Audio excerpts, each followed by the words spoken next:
lost.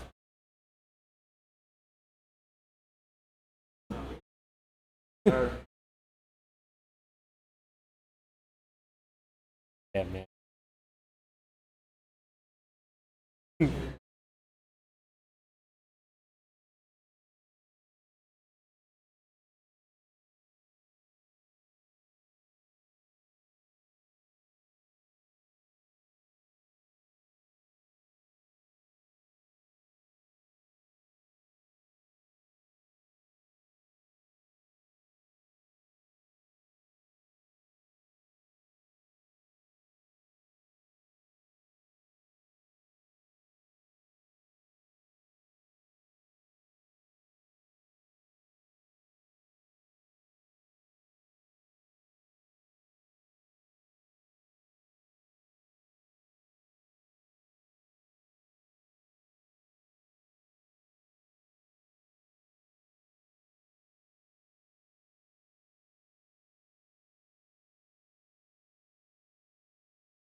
Testing my voice.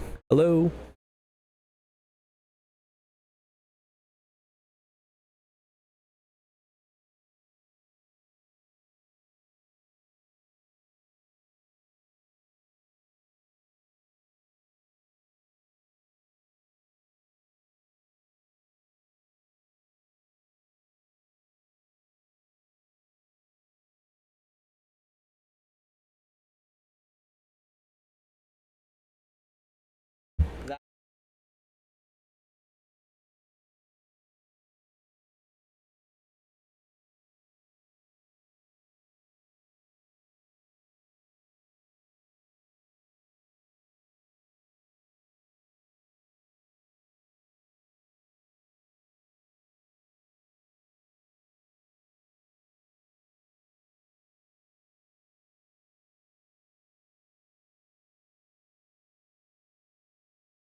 Oh, sound is working. Cool.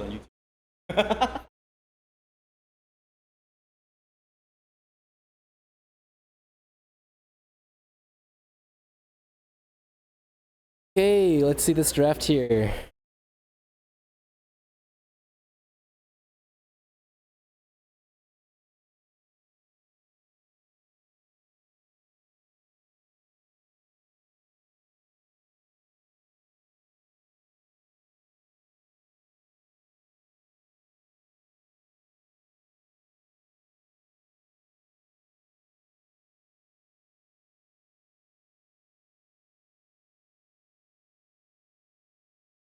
Like we're having some problems.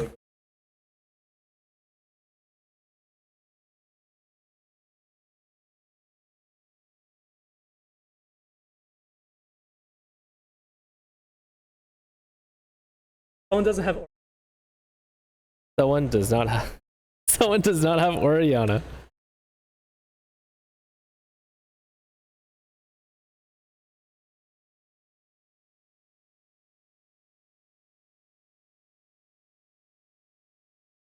What?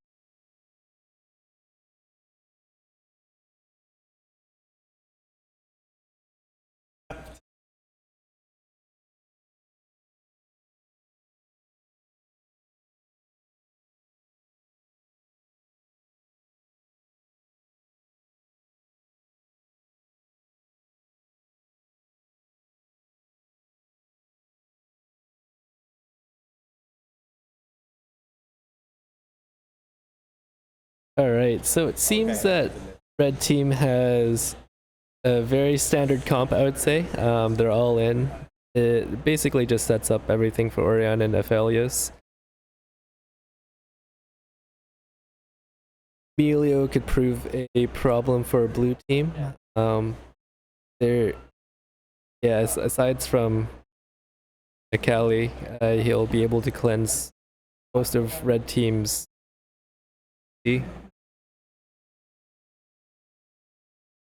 We'll have to see red team gain an early lead. It seems like Jin.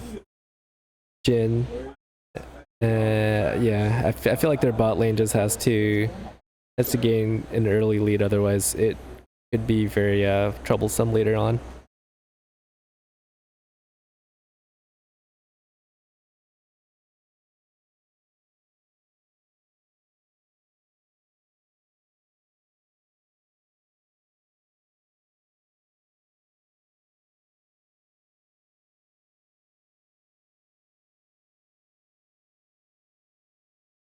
Can you hear me? Okay.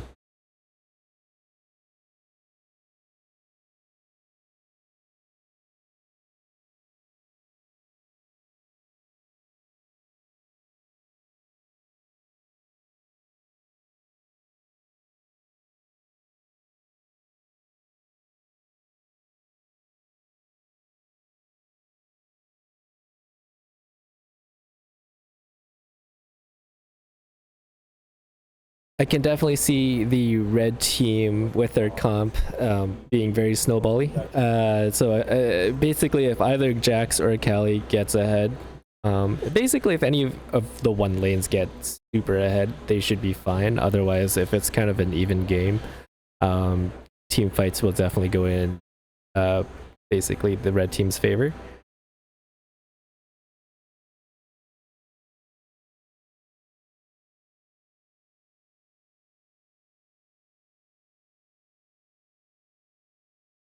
Again, Melio will be a big problem for the blue team, so he should be a target.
Okay.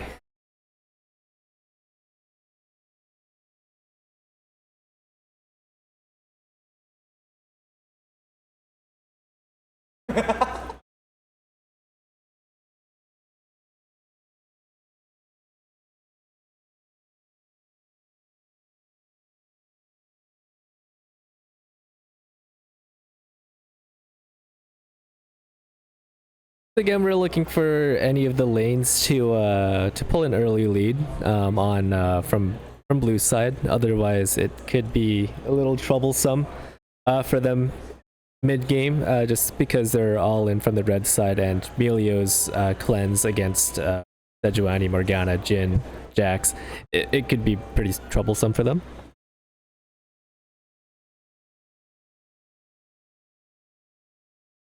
Pretty standard start, no invades or anything. Everyone's just in their own spots where they should be.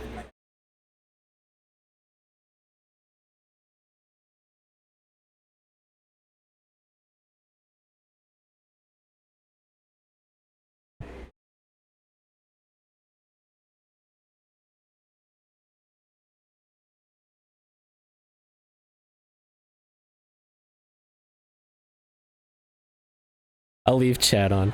Kind of funny.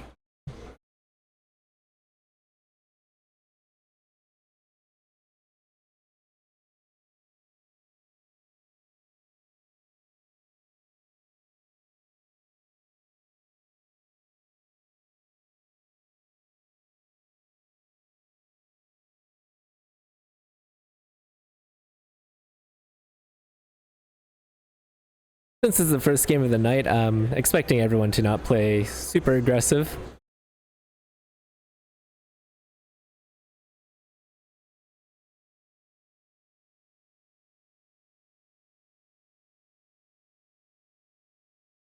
Seems that Aphelios Emilio, they're pretty aggressive. It's just how Aphelios is. Emilio can peel very well for him.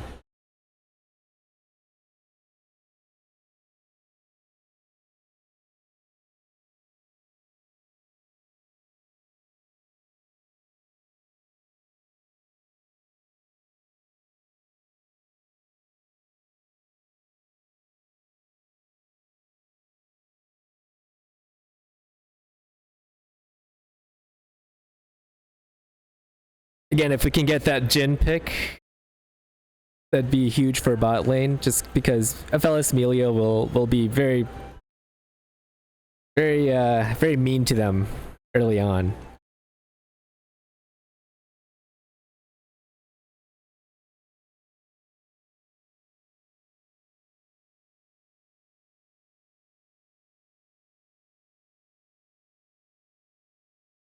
Oh man, if Jhin can land a W with a Morgana Q follow up, that'd be trouble for them. Got a little sneaky Aphelios Emilio right now. Kelly against Orianna is a little tough too. As you can see, Orianna just has the range advantage. She's got so much pressure on Kelly. Ah, that's rough. That's how it is with Orianna. That was a good flash fire. The Sejuani gank. Oh, we got the Morgana Q. That's really good for them. Still not enough though. The Jarvan gank was a little too strong.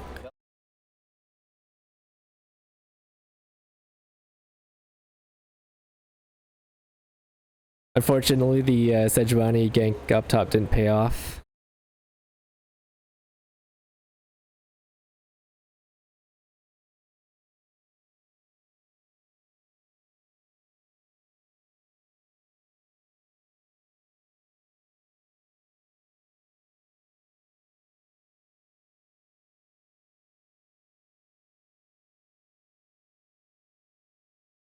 All right, we got another gank by Sejuani again. Oh, this seems like... Oh, yep, this is great. That was a very easy gank for Sejuani. All they had to do was do their double stun together, and that was just it for him. Orianna is just has so much pressure on Akali though. It's unfortunate. Orianna is just a very big pick during pro play too. I can definitely see here. She's just super safe to play. Her auto's hurt. Unfortunately, it seems that Jax has stayed a little... Oh, okay, he's able to get away. Just because he's Jax, he can just jump away.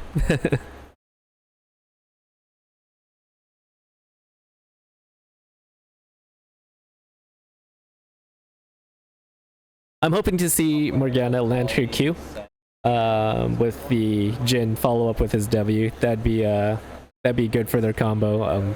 It's just tough just because they have to land both at the same time to do something real at bot. I'm really hoping this counter gank at mid. Oh, it looks like it's gonna be a 3v2 at mid.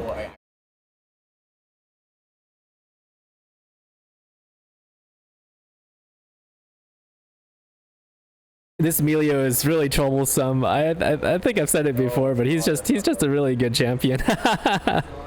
That was a really good roam by him too. He chose a good time to come help their jungler do the with the counter gank.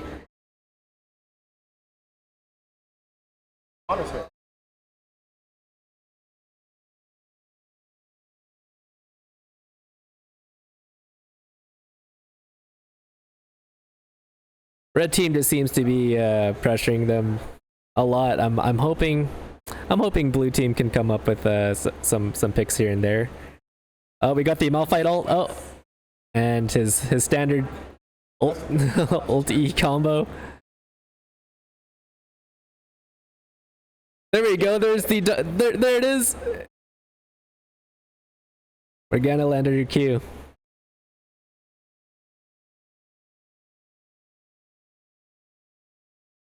We just need to see more of that. That is every. Well, no, They're fighting for vision at try. Seems that Emilio, he's pesky with it. Yeah. Wants to keep that try, bullied the Morgana out of there.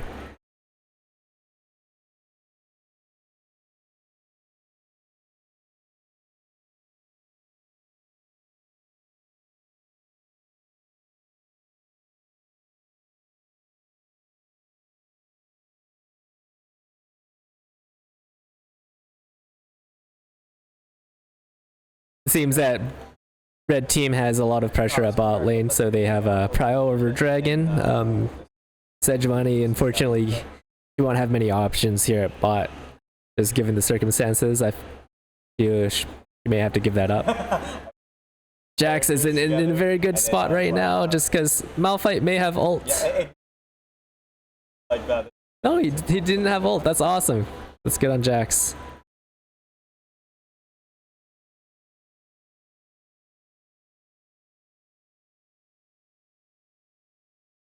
Orianna just has balls. she's got huge range on she's got huge range on Akali, and what can I say? She just needs just one good gank from Sejuani.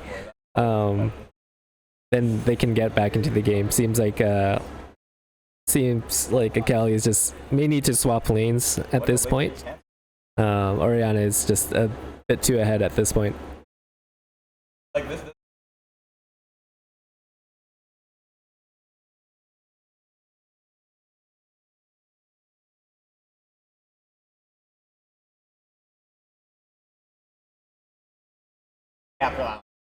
Seems their bot lane has switched sides to the top, and Malphite's gone bot. This is so they can get prio on the Rift. The Rift, or is it? No, it's Scrubs. It's Scrubs. My bad.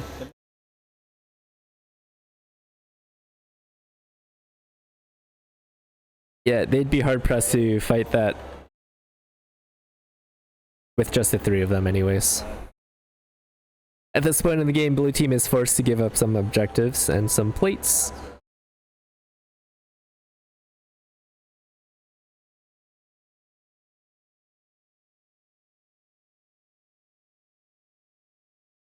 Jack's trying to get in some damage on Malphite to soften him up for their oh, it seems like Sejuani's just walking down straight down the lane. Orianna's just chasing down Akali. Unfortunately, Orianna's just way too ahead at this point. She's got she already has a 3 KP lead over Akali. Her auto attacks early game, it's just really scary to deal with, especially when you're melee. Oh, Jax was just so close to hitting just one auto for Jax, and he would have gotten Malphite. Unfortunately, he had to leave. Orianna has the TP. Oh, Orianna's going in. Hopefully Sejuani can get this. This would be huge for a shutdown. Unfortunately, Jarvan's right there. He goes in with an EQ, knocks Sejuani up. Akali's coming back. Let's go. Nice. That's a big shutdown for Akali. Jarvan has the kill on Sejuani, unfortunately. But hopefully this the shutdown for Akali gives her enough gold to get her back into the game. Unfortunately, our bot laners have lost. They're losing prow like over both lanes. Unfortunately, it's just the way it is. Seems that our blue team jungler is wanting to place a bit more effort. Oh, that was a good W by Jhin. Emilio will of course cleanse that easily. Oh, that's a really good Morgana Q. Unfortunately, I don't think this will be just quite enough to go through Emilio's shield.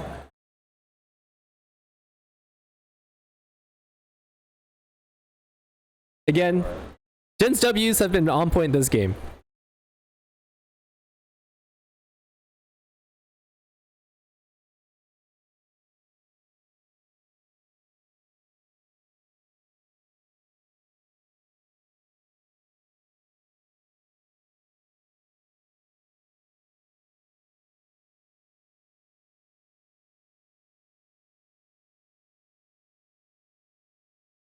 Hopefully blue team can follow up with Orianna charging up, but at this point they may have to just retreat and go for the next objective. They are down quite a bit of gold at this point, almost 5k gold. Unfortunately, Morgana gets caught out by Jarvan Oriana. Oriana ults Akali. Akali is getting ulted by Jarvan. Escapes just fine. Unfortunately for red team, they are unable to get even more gold. Hopefully they can get some shutdowns happening here, mainly on Jarvan. Malphite ults in, Qs. It's just the classic Malphite combo under tower on Jax, unfortunately.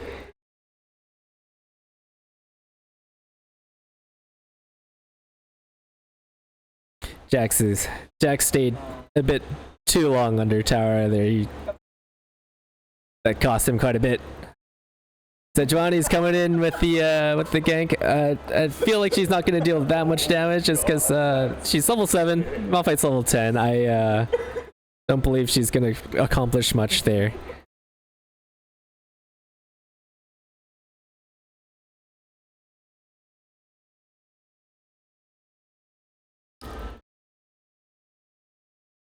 Chat, we're 13 minutes in. Blue team may be cooked. They are at a 7k gold deficit. Akali got caught out by... Oh, okay. She's might be able to escape from Jarvan. Oh, awesome. She's just doing Akali things. She's able to just do... Fortunately, she had to use her ult there to escape. Blue team may have to play for a later game if they want to bring this back. Though it is only a 7 kill difference in the game. Red team has just accumulated so much gold just from objectives and map control.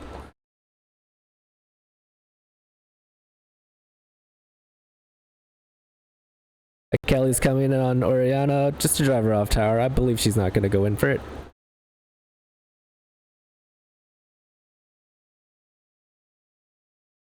Oh, yeah.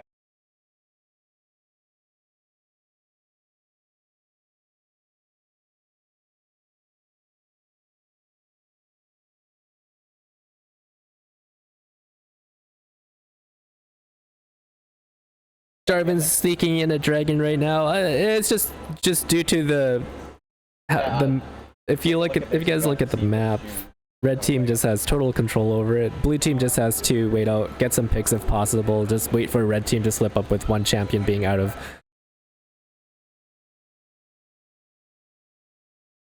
line. I believe their best practice right now is to just back off bot and focus on any solo laner. If blue team had, I believe, 3 champions up top, they would be able to get Oriana.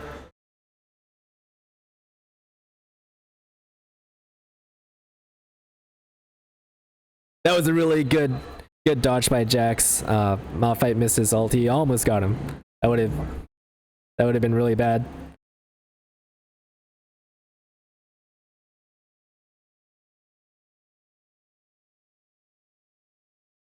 Oriana's damage is scary good. He only needed 2 Qs and an ult, and that was it for Akali.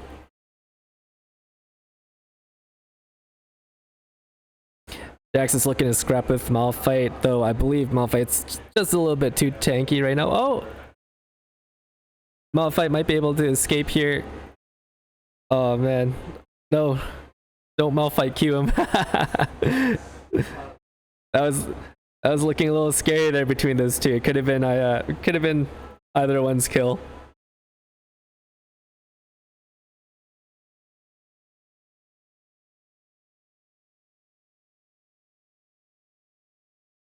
Unfortunately, Malphite just flashed his stun there. That would have been for sure Jax's kill. Unfortunately, the sneaky flash. They've been dodging each other. He dodged his ult, and Malphite flashed and dodged Jax's stun, and that trade went in for Malphite.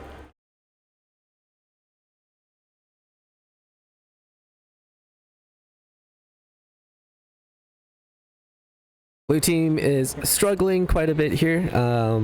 They just needed one lane to be super ahead. If Jax just had a few more kills, or if Akali had a couple more, I believe this would be very different. Sejuani's ganks, I believe, wasn't the best in terms of what she was trying to achieve, but if they did go through, that would have been huge for top. He did place a huge emphasis. Oh, Malphite ulting in, got 2, gets queued. An ult from Malphite, ult from Jarvan. Oh, Jarvan flashes out. That's a huge ult from Orianna. Hopefully they can. And Malphite's able to get away. Unfortunately, we lose Jax, Akali, and Jhin in that scuffle. That's a big trade for Red Team, as they only just lost Jarvan, letting them be able to get maybe this tower at top here. Unfortunately, I don't believe Sejuani will be able to stop him by herself, but she was able to defend them off tower at the very least here. It sounds like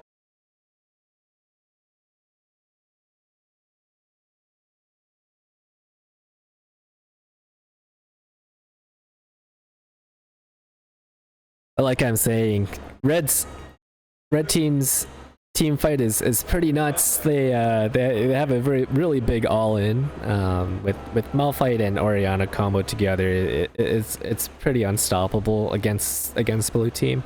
Aphelios is free to just ult in and just attack from the back lines. He's playing it safe. Meanwhile, Emilio will again, he is a huge threat to the Blue Team. I feel like as soon as they get rid of Emilio from Blue Team's side, they'll be able to get in a few kills here.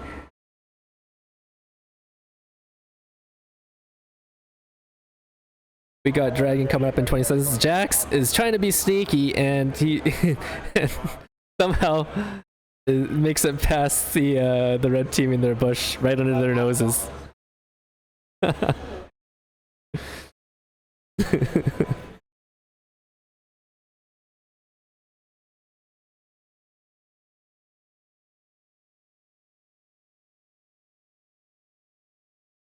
At this point in the game, we're over 10k gold differences between the red and blue team. I feel like it's going to be a tough game for them to come back from. We'll need to see some major mistakes from red team, see them slip up during the objective fights here.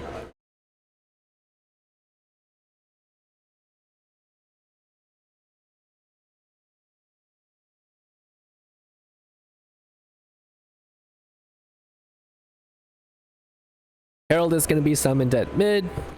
Mid tower is going to go down. We'll see if Inhib goes down at mid. Oh, we have an ult from Jhin, trying to stop their advance, but that's not enough, unfortunately. We have Morgana ulting in. Oh, she's Zhonyaed. Oh, we have Jax rooted. He's able to get out. Jarvan ulted on Jhin. Jhin is unable to escape from that. Malphite ults and gets no one. Akali is ults out. Engages ults out. Unfortunately, they're able to get Herald into Nexus Tower. Oh, unfortunately, blue team has to concede that fight. Oh, we'll see. Oh, Jax is maybe able to get Aphelios. Unfortunately, Emilio can just save him with his shield. It's like Emilio is a really crazy champion. So at the same time, oh, Orianna greeds a little bit, goes into the Nexus range. Guys, and it looks like it's game for red team.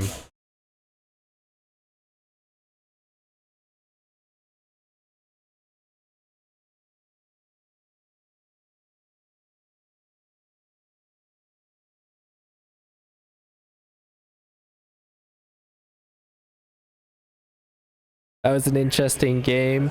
They just needed to be ahead in one lane on blue team's end. Akali unfortunately lost pretty bad to the Orianna. Orianna was pretty big in their team fights. Her ult usually grabbed about two to three players at a time during each team fight. It's unfortunate for blue team.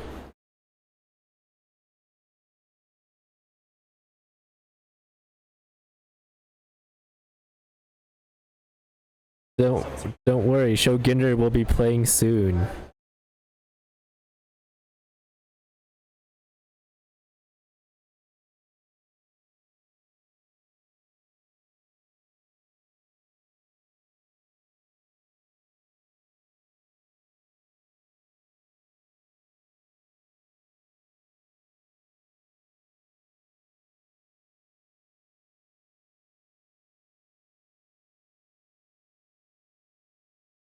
There were some interesting builds, or I guess itemization from the blue team. I don't think the Mercs Rush a great idea.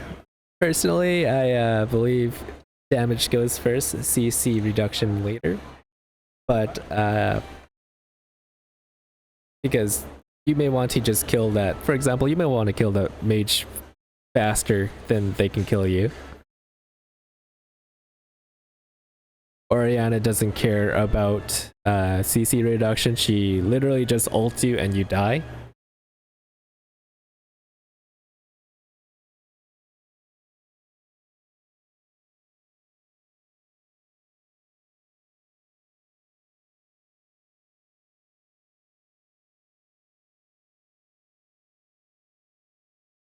And with that, I'll be right back.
Oh, it's round.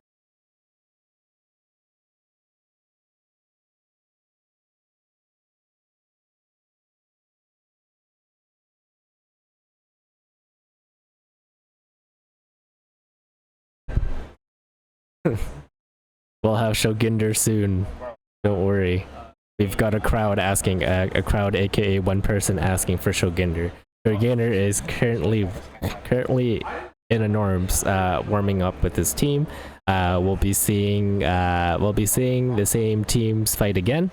So hopefully things are different this time for our previous blue team.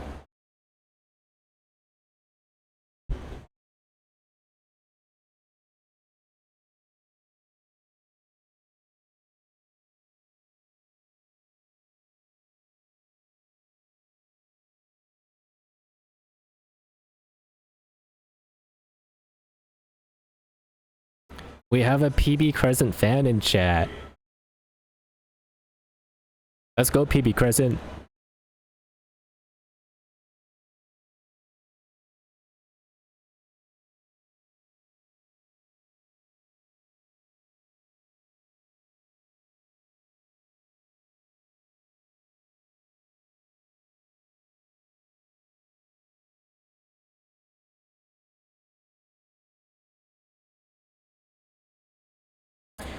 This is an interesting draft lineup, though. We have a team full of Emerald, averaging, I'd say, high Emerald, while the other team is averaging, I'd say, with their one unranked player, I would say they're around the plat level of probably low plat. We saw some interesting plays by blue team last time with Sejuani's ganks. If they had gotten those ganks off, that would have been huge for them in the beginning of the game. But red team gained too much. Their lane pressure was pretty big. It ended up being a hard choice for the jungler to choose which lanes to go through.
Seem to be having some drafting issues, so we'll have to hold on.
Mr. Toucan with the PB hype.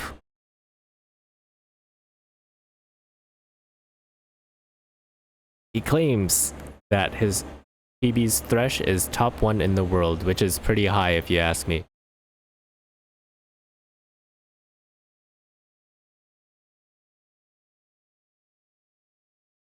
Seems like they're finally drafting.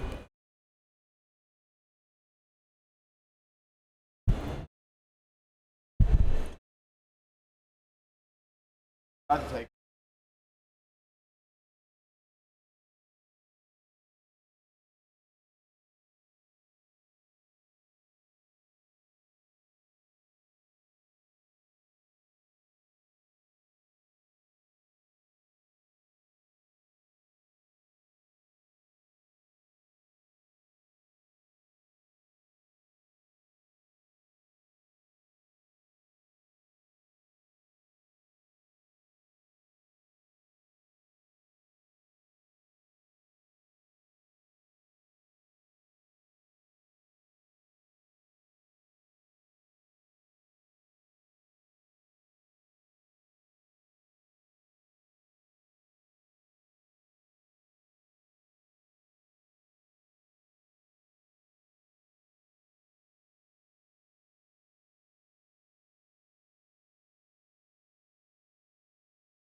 Guys, why have no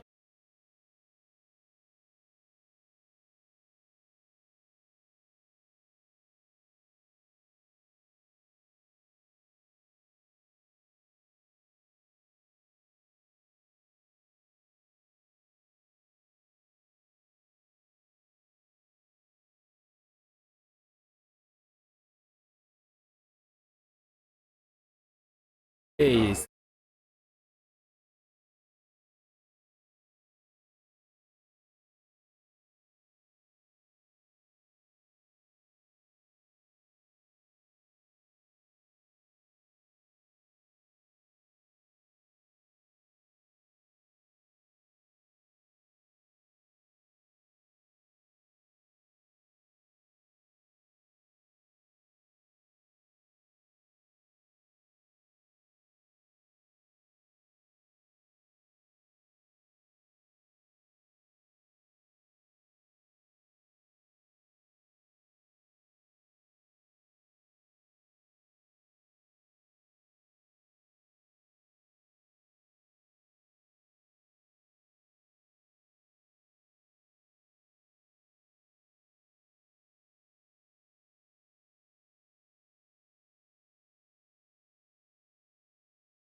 Okay, it seems like seems like the actually let me get the team names down here. UFE Esports against Kenchsus. Okay. Kenchsus was blue team before. UFE Esports again has their Malphite. Seems like they're wanting to go with the Ultin all-in combo with, especially with Yasuo and Malphite. That's the classic tried and true cut combo.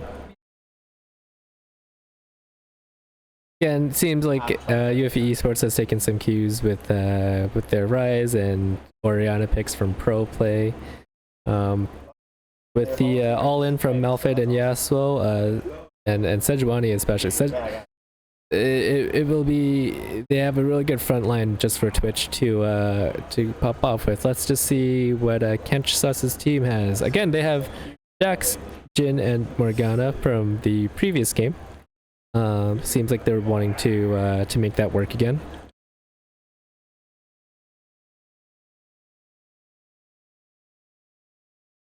We'll have to see what this LeBlanc versus thinking it's LeBlanc versus Rise matchup will be like.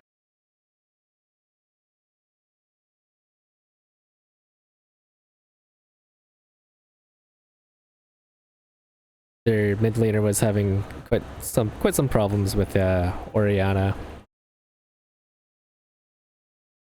He may have been banned just because of that.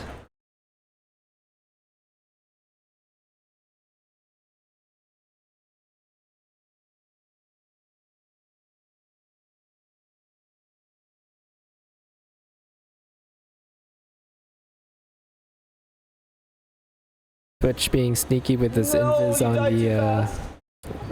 on the LeBlanc there.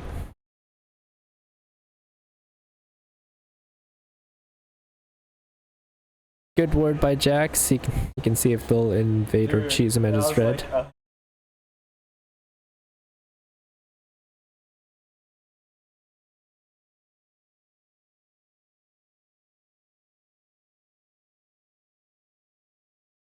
Seems like Graves will be starting bot to top. Hopefully they'll get an early kill on Malphite that way.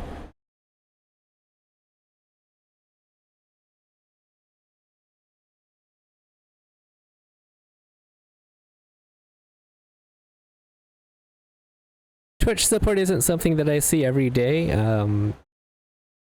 He does kind of fall off if he isn't ahead very early. Really good Morgana Q there.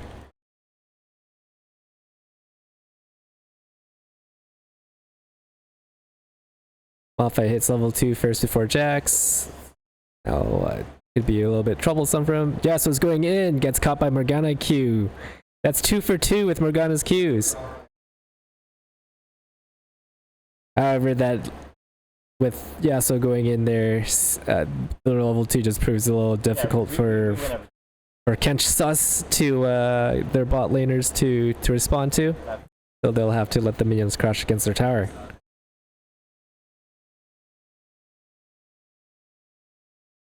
Rise just whittling down the LeBlanc.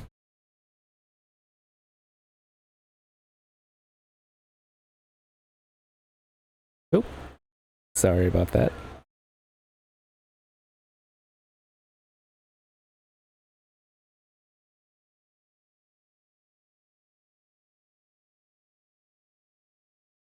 Unfortunately, Jax can't do too much against Malphite with Malphite's Q slow. Gank from Graves. First blood goes to Kenchsus. That was a really good gank. Their flash is down at mid for Rise, so this could be trouble later on in the game. I'm gonna walk up. Rise is teleporting back. However, it seems that Twitch and Sejuani are a bit too late with what they want to do.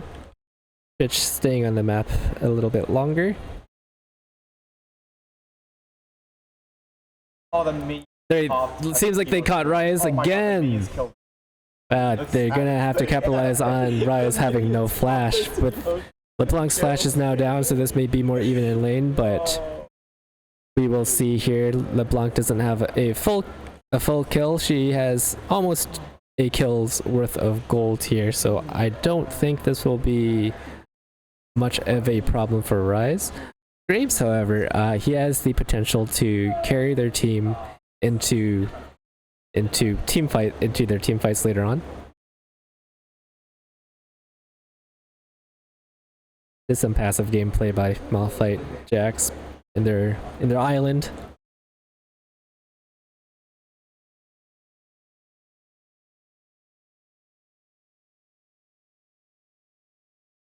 We don't see Graves much in pro play as much anymore, which may or may not be a good thing. Oh, that was a really good catch by Rise. Oh, we got the root by LeBlanc. Graves coming in for Rise. We know Rise does not have his ult or flash. Oh! Rise is asking for help from bot. Graves gives it up. Yasuo just weaving in and out. I'd be wary with Malphite getting his level 6 for Jax. We've seen what it was like before for him. Especially under tower here. But Jax has... Again, just like last game. Jax is in his kill percentage for Malphite's ult and E.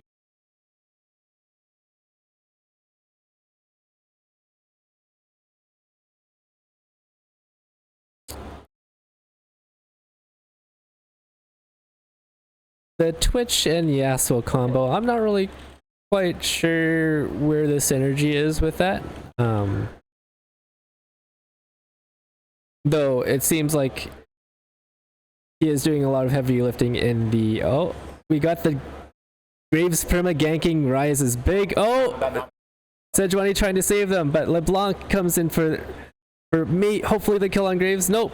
LeBlanc comes in. She's got the flash off Sejuani. Graves dies to Twitch.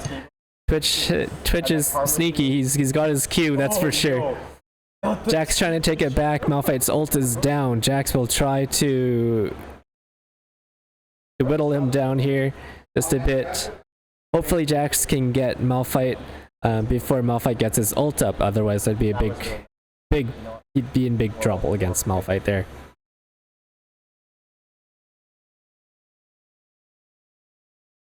Big win ball by Yasuo saving Twitch there. However, Red Team's bot has no mana. They have to be very careful with the fights they want to pick at this point, since they basically only have one skill to use at this point. Graves is looking for a gank at bot, but it seems that their blue team's bot laners are backing. We got an interesting boots rush again by LeBlanc for Sorix. Not entirely too sure. It is a bit of damage, but Hextech Alternator, for example, would be much more impactful at this state of the game. But I can see her wanting some mobility to get away from Twitch and Sejuani Rise. Sejuani invading Graves, bullying him off his camps, unfortunately. Graves will have to concede his top side and go for his bot jungle.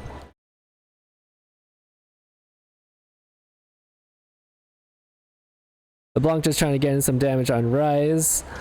Again, like I said, the Hextech Alternator would have been a great choice. That would have been a lot of damage just from one combo. Malphite ulting Jax with Twitch assisting. This could be trouble for Jax. Jax is killed. Yasuo's wind wall is a big problem for their bot laners, seeing as Morgana's Q and Jin's W snare is just blocked, so hence their combo is pretty difficult to pull off. Blanc has no mana left, so she will have to concede this scuffle. Yasuo stops the Graves gank. So I'm not really too sure you could really call that a gank. Malphite is now farming behind tower.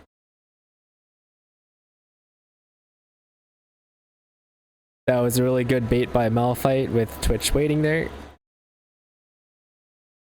This is a perfect dive setup with Sejuani coming in.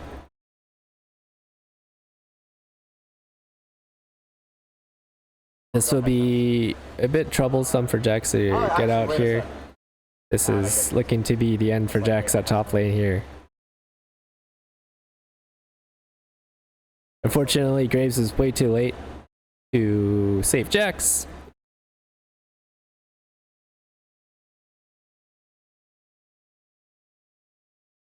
Unlike last game, the goal difference isn't too bad here.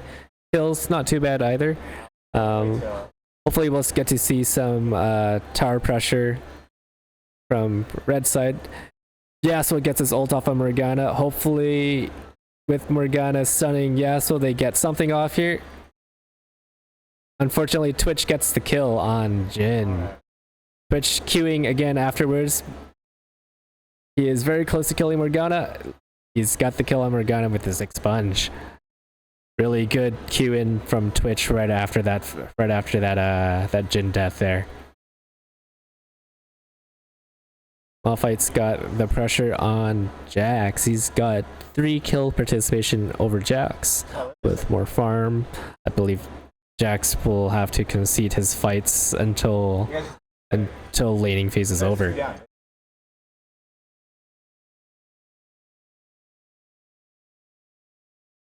Sejuani looking to start their first drag of the game. It's a good time since they have map pressure and lane pressure on basically bot and mid. Jax looking to do the same thing back to Malphite with Graves leading the charge. Unfortunately, that's a bit too late.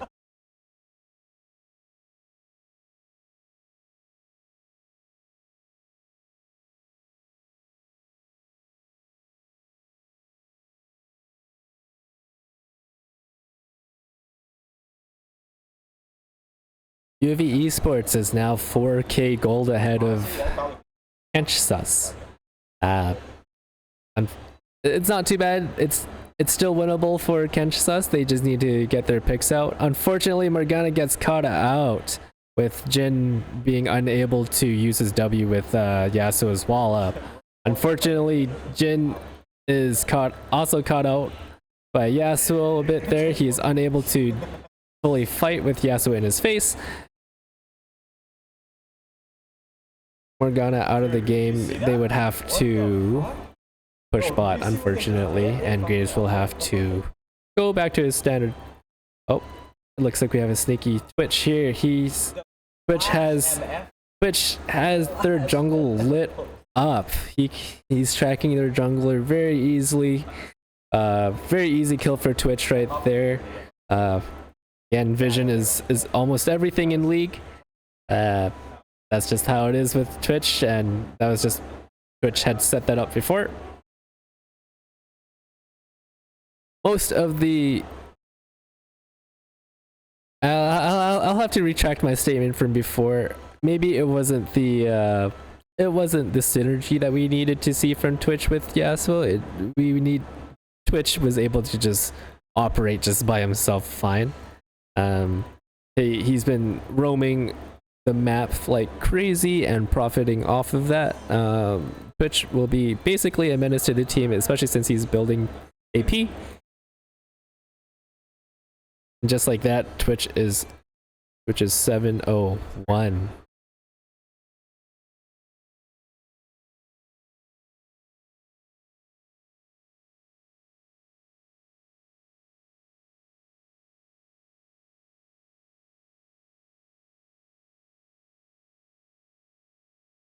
Unfortunately, if we need to see some real results from the red team, we'll need to see Morgana do some roams here. Unfortunately, AP Twitch, especially early on, is a monster when ahead.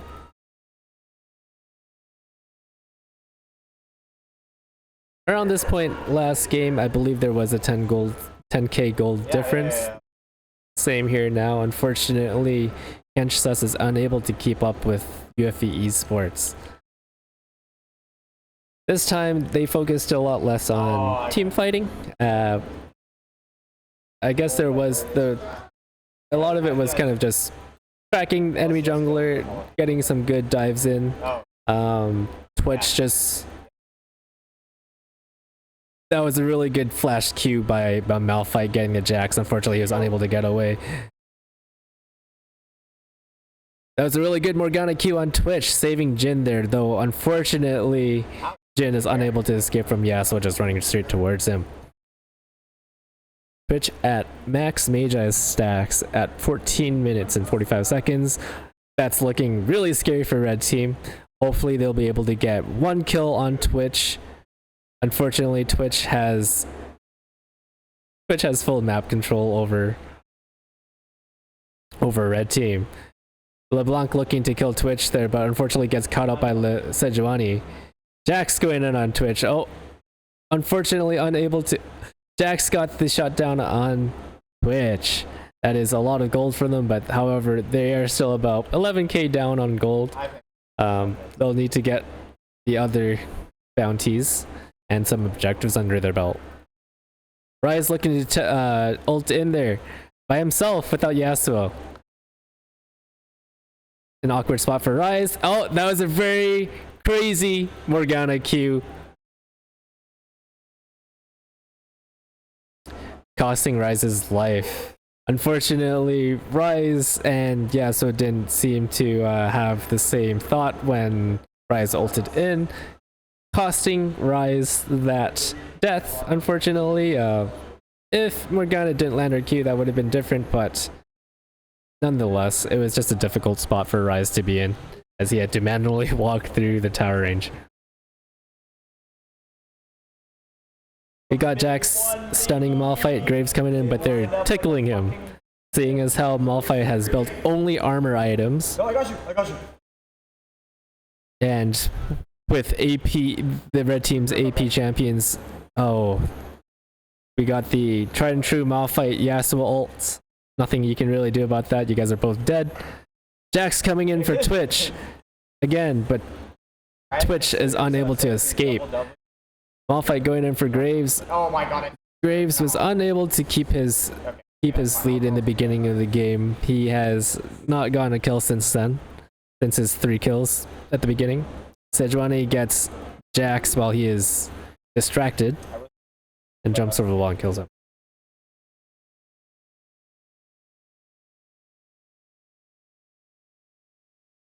It's Ryze against Morgana at bot lane here, but seeing as how there's about a 15 kill difference in the game, it's gonna be hard pressed for red team to catch up here. Like last game, red team is going to get some picks, sacrifice some objectives that need me, bring this over to late game. Unfortunately, Jax was targeted at the kind of during the laning phase of the game. Unfortunately, they are unable to really come back from it. They just need to get some picks off. Yasuo and Malphite at this point are huge threats with Twitch. Just those 3 are alone are enough to annihilate red team. Ryze coming in with the ult, but unable to oh, Ryze flashed in, unable to also get any results from that. That's an ult and flash down from Ryze. Malphite ulting in with Yasuo following up. Instant deaths for them.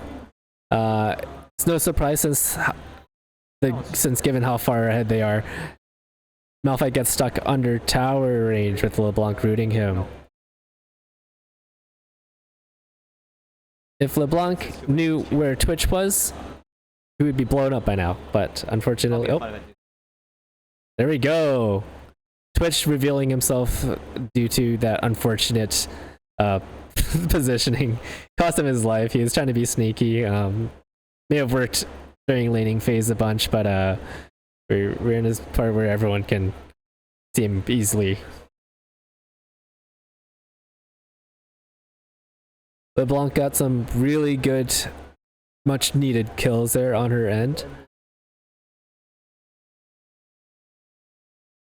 However, it seems that red team has Oh, they just have they all only have one item each. Meanwhile, blue team has at least 2 items. Every team fight they'll lose essentially. They shouldn't try to do any team fights and try to get picks on one man. So this Yasuo could be a goner, but unfortunately red team cannot be there fast enough. Jax against Ryze. Ryze is harassing him with all of his Qs as he usually does. Jax is in a really tough spot right now.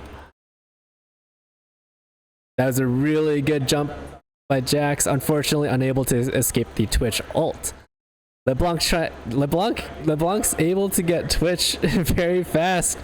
She has that going for her. So if we can get LeBlanc back in the game, red team could be saved. Unfortunately, Jax has been a big target for the blue team. Yasuo getting his 3Q off into an ult for a kill. Bot inhib down. LeBlanc down. Ryze is down. Graves is in a pickle here. Sejuani getting picked. So they'll have to ease off on the Nexus.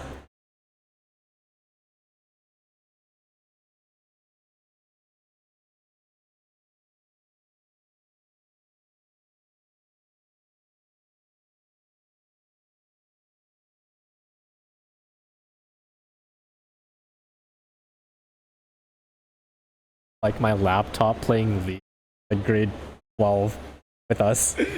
Definitely. And like, One where you, like, yeah, that's a picture. That's a picture. That's a picture.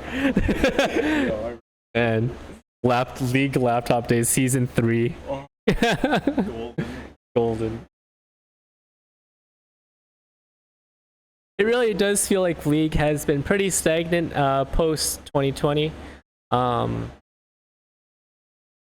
In terms of, I guess, the amount of content that has been recorded and PR. I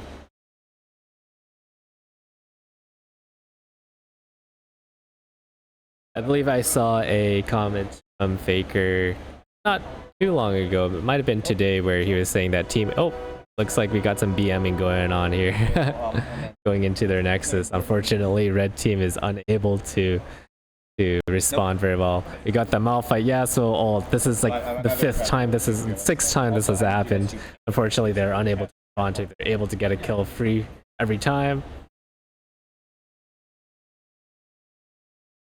Jax was able to get a kill on Yasuo. Hopefully, they're able to defend their Nexus here. They seems that the dilly-dallying from blue team in their Nexus base lasered them and cost them a bit there. Looks like people are looking to team up at Arakan now. Ryze has been a little bit silly this game. It's questionable ults. Flashes there, sometimes not achieving things, maybe also detrimental to him. Maybe that last part also costs them that win right there, being in their Nexus lasers. Arakan is being given to blue team. However, despite this all being said, they're still only about 11k behind, so it's not like the gap has widened in the last 8 to 10 minutes.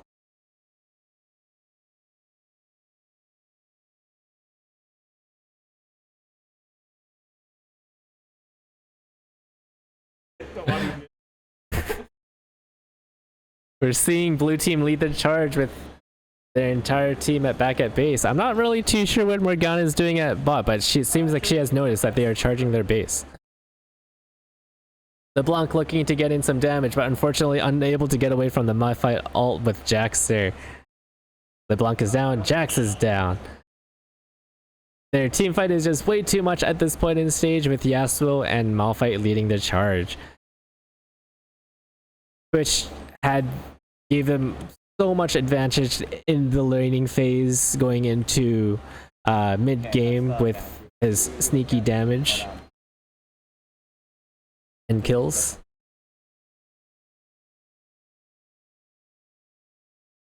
Great effort by red team though. Again, I wasn't really too sure about the boots rush on LeBlanc at the very beginning. I believe if she were to change up her build path a little bit, that may have been in her favor. However, the Twitch roams were fantastic. It kind of disrupted the red team quite a bit. We saw some great Qs from Morgana throughout the entire game, actually. However, Yasuo was able to just W Jhin and Morgana both, unfortunately, as a result. So, we'll tune back in for the next game.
Which side?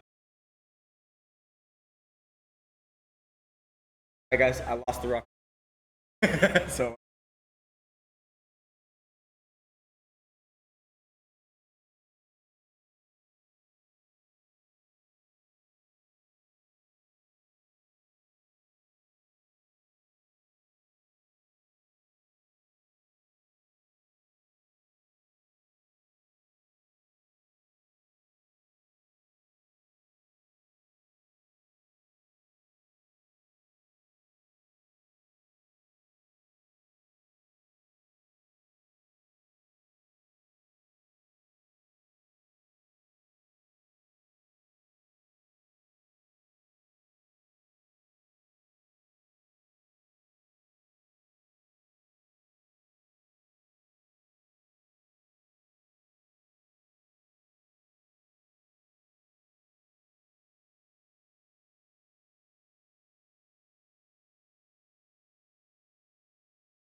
Yes, Vended, this is live.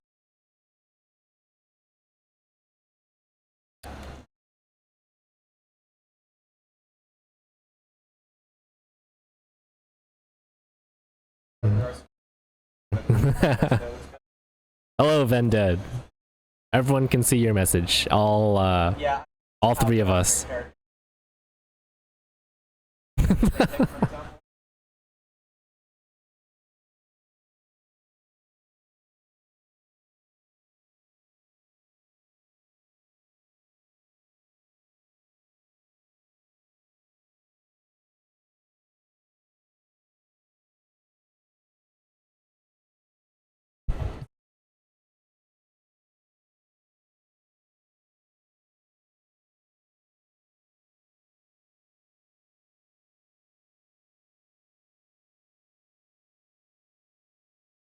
It looks like we'll be seeing Kench Sus from last game, the losers from last game, going against Tomato Town. It's a team name we've seen before. There has been some changes to the roster with the top lane. Seems like everyone, most people have changed their roles except for their mid laner.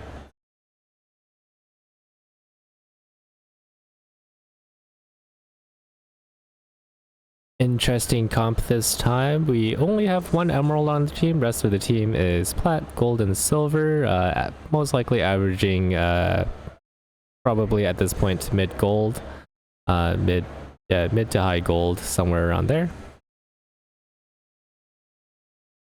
So we'll see what type of strategies they'll employ against UFE Esports. Esports has been a big contender these past 3 tournaments.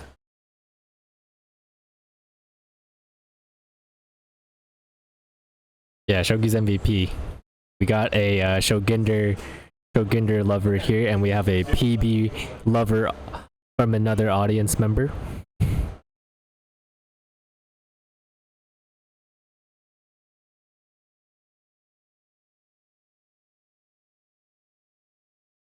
Travis cannot be replaced.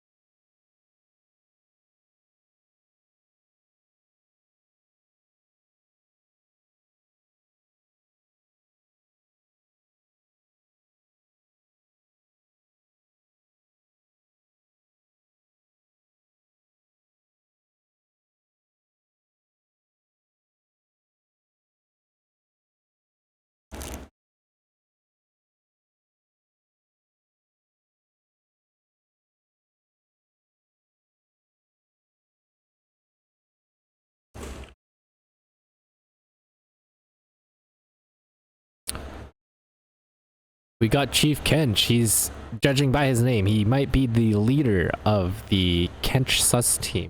Just a hunch.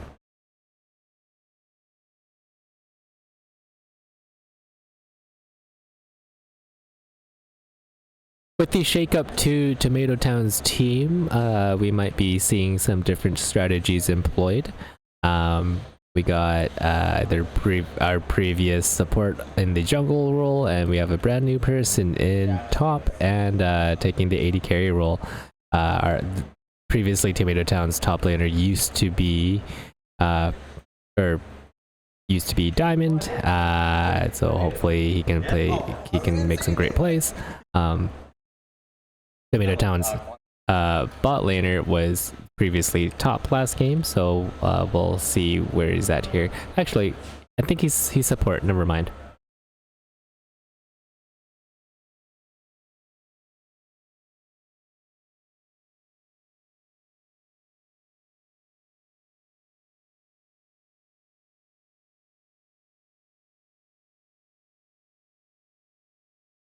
Since I can see the pick and bans here, I will just commentate it.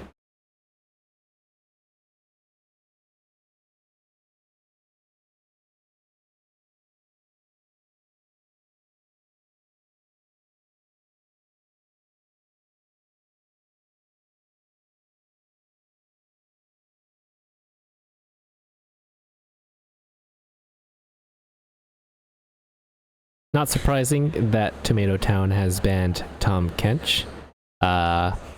It's in their name. It's in their member's name and their team name.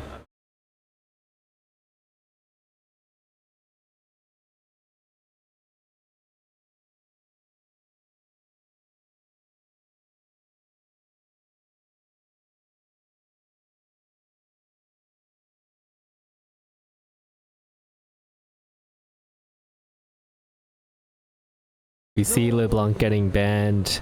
If we remember from last game, LeBlanc was able to achieve some spicy kills very late into the game, though. But she's a menace to squishy champions. Seems the other team has banned Shen, Seraphine, and Jin against Tomato Town. We know that Shen is a strong blaner throughout the entire game.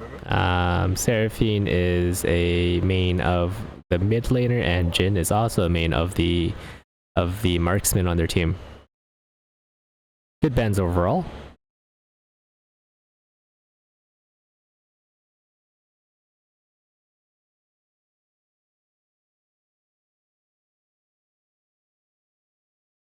Commentators saying that their ADC sucks. Who knows? ADCs have a lot of potential. We have a Yuumi pick on Kench Sus and a Mumu pick on Tomato Town.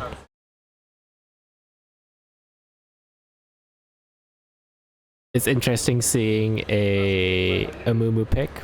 Hopefully, they're thinking it's either a support or a jungle. They'll have to choose between that. I believe a Mumu support was a good pick in solo queue for the time, for a short amount of time, but he's since fallen off. So I'd like to assume that he's jungle.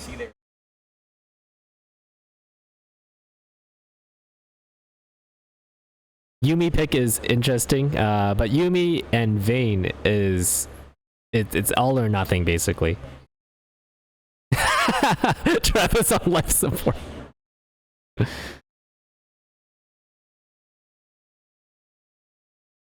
We have an Ashe and Braum pick at bot against Yuumi and Vayne. Things could look very bad for the Vayne and Yuumi.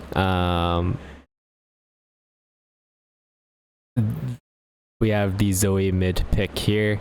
Let's see what bans are coming up next. So we have Amumu, Ashe, and Braum on Tomato Town's team, and we have Yuumi, Vayne, and Zoe on Kench Sus.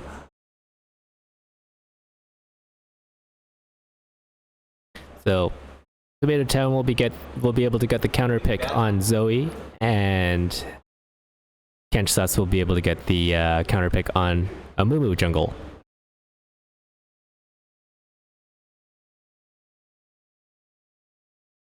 Unfortunately, I'm not able to show draft wall. It was not set up for me, so I'm just verbally letting everyone know what is being picked and banned.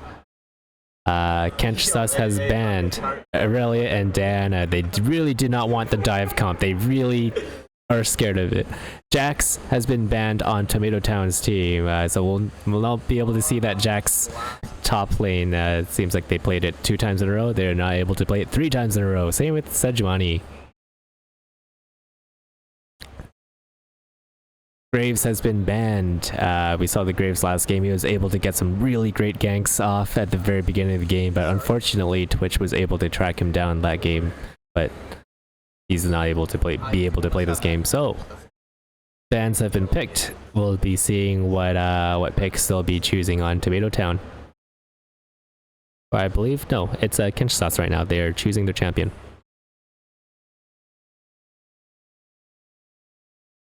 Master Yi has been chosen on Kench Sus's team. Master Yi, Yuumi, and Vayne. That's a deadly solo queue combo. Some may even call it funneling.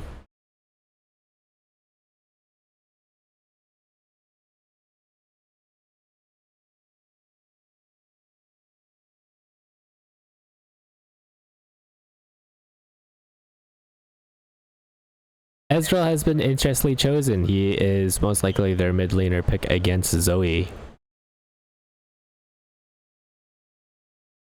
So far, we're looking at Master Yi and Vayne hoping to carry into the mid and late game. Hopefully they are not behind by the time that gets around. The Mbessa has been picked for the top laner, with Kench giving the counter pick to Mbessa. Mbessa is a great champ. To me, she is a Vi 2.0. We've been seeing her played in pro play a lot recently, especially at LCK. We've saw her at MSI a ton. Tomato Town's team composition looks to be great. They have Amumu, Braum, Mbessa, Ashe. They have a ton of CC. Gwen has been chosen against Mbessa, so they don't seem to have any frontliner super bruisey people. I believe things will only go well for them if, again, one of their laners, Vayne, Master Yi, or Gwen, are very ahead. Gwen, for the most part, can attempt to avoid the CC from the others, but Yuumi, Vayne, and Master Yi, they may be in trouble here. We'll have to see them pull ahead early. Are you guys good?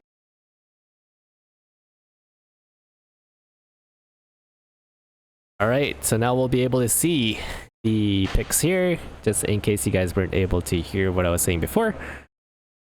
The Amumu, Braum, and Ashe team comp will be great for a lockdown CC. There is somewhat a bit of a lack of something just happened here, but I was just saying there is a bit of lack of AP damage on their team. Hopefully that doesn't bite them later, but at the same time, there is really no tank on the on Kench team, so I believe their lack of AP damage isn't going to bite them too hard. So looks like one of the players has forgot to buy Yuumi. So we'll be taking a pause here for a second. We'll have to... No, I didn't see what happened. What happened? Kwon had to exit and had to buy Yuumi. He did not have Yuumi to pick it for them. So unfortunately, we'll be taking a bit of a pause here.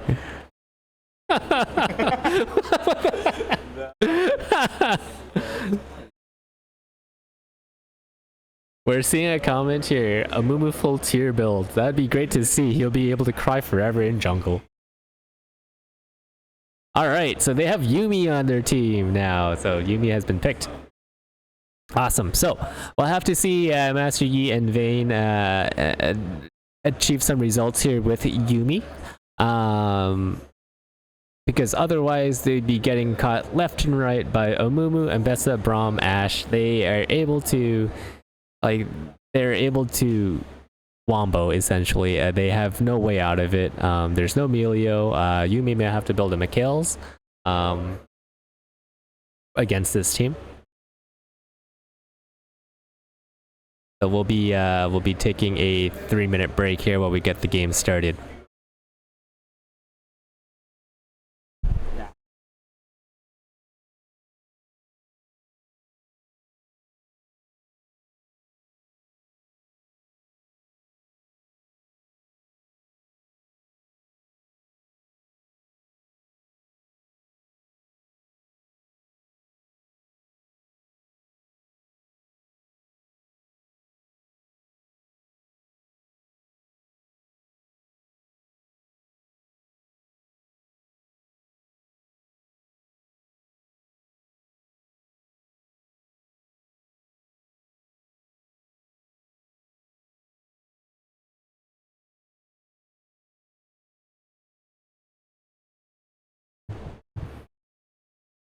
Overall, red team's overall elo is higher than blue team's. But blue team has a very good comp. I believe with the right strategies that they come up with in the middle of the game, they'll be able to pull ahead if they just kind of stay their course and not feed into Yi, Vayne, or even Gwen. Yuumi is a very great addition to those three champions.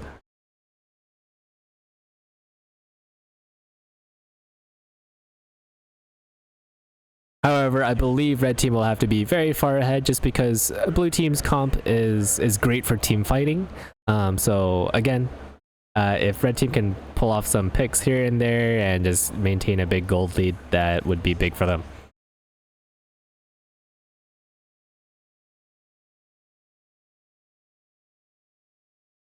Ezreal into the Zoe matchup is pretty interesting. There's going to be a lot of blinking around and some mind plays with around Zoe's sleep. So hopefully Ezreal can dodge some of those. Braum and Ashe against Vayne and Yuumi. I believe this definitely goes heavily into Braum and Ashe's favor. Braum being able to like they have the perma CC. Look at them. They're so blue, like, and blue means CC, so they'll be able to lock down Vayne very easily. Yuumi unfortunately won't be able to get Vayne out of most situations, so Vayne will have to essentially play for herself and pretend that Yuumi isn't there until later in the game.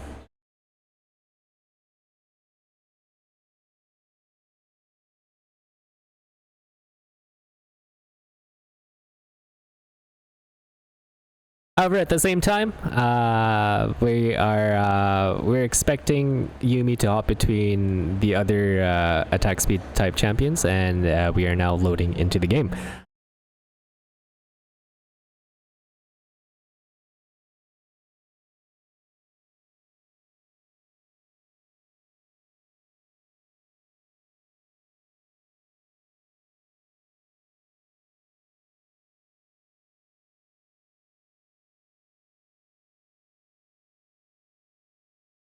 It's a really cool Embessa skin.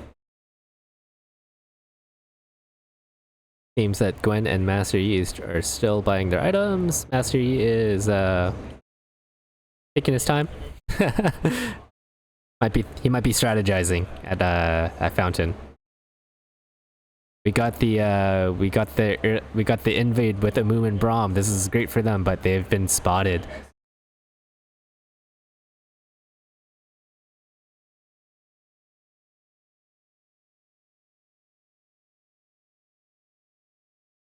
Master Yi waiting for the right time to come back into jungles with the failed invade on blue team's end.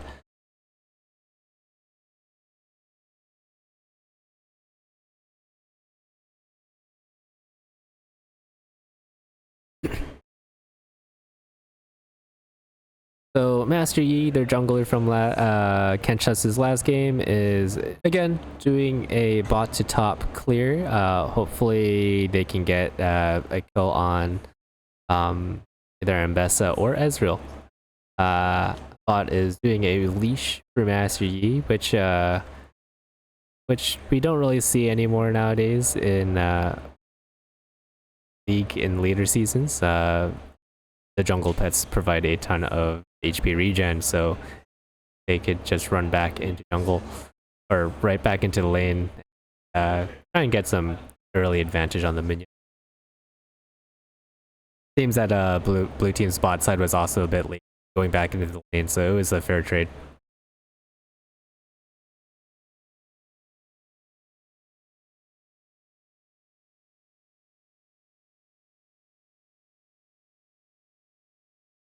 Embessa got level 2 just in time against Gwen. Gwen, though, unfortunately has the... As we know it, Braum and Ashe will have the advantage again. Especially early. Their CC and pressure, it's too much for Vayne to handle just by herself for now.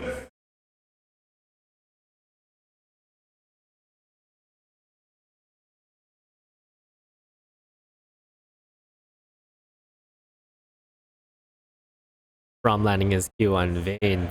Braum shield up. Ash just auto attacked Vayne a little bit more. She would have got the stun on her, but that's how it is. Mbessa getting some pretty good damage off on Gwen in response to Gwen harassing her. Ezreal getting harassed by Zoe. He misses his Q. Zoe tries to follow up. Ezreal has first blood, gets killed by Master Yi in the process. Ezreal is now out of a flash, unfortunately, that pathing. Gwen has a few hits left in her. Hopefully that doesn't cost her anything. And Mbessa able to get the kill on Gwen with the flash.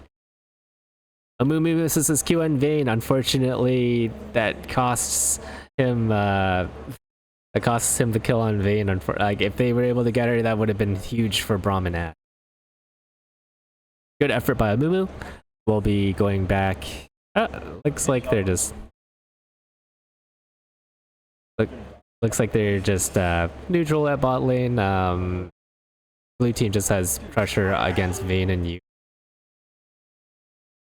I feel like the strategy for Vayne and Yuumi at this point in the game is to just scale.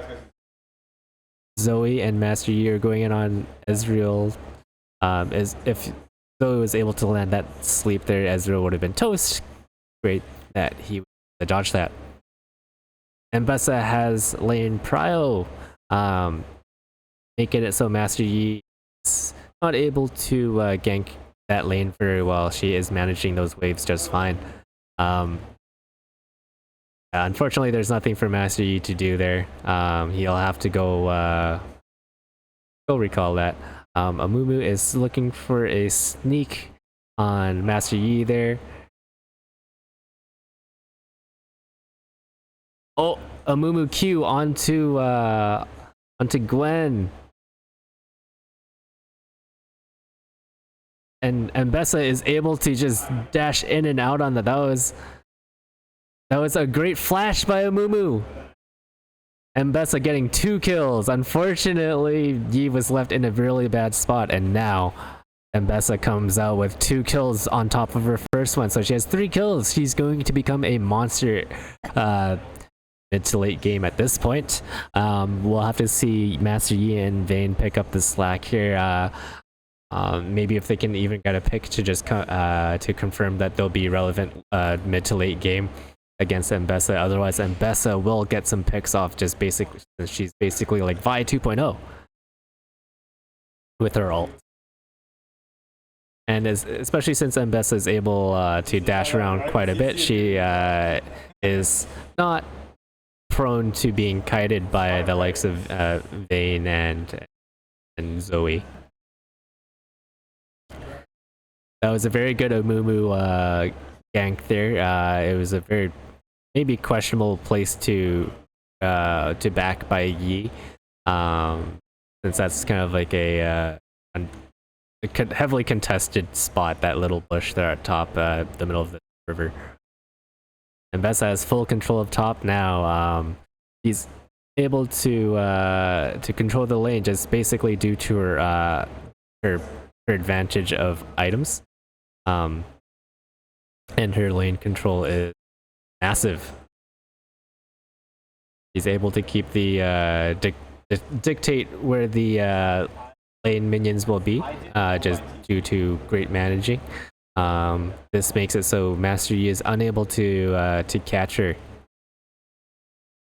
Yi will have to find other places to gank at this point. Mbessa is not a great place to go to, especially after what happened with the Amumu assist there. Gwen ulting Mbessa just to get her off of her. Mbessa goes back just to farm. Just another day for Mbessa. Mbessa ulting in, Gwen missing. Yi ulting in Mbessa. We'll have to see if Gwen gets anything off of this. Yi takes too much tower damage. Amumu's looking to be coming up top there with his Q. Misses. So see if he gets a second Q here. Gets Master Yi. Gets him. Mbessa gets gets Gwen. This is just Master Yi should just be leaving top. He has no business being up there. That lane is essentially lost. Amumu, that was very free for Amumu to just path top there, especially due to Mbessa's wave management.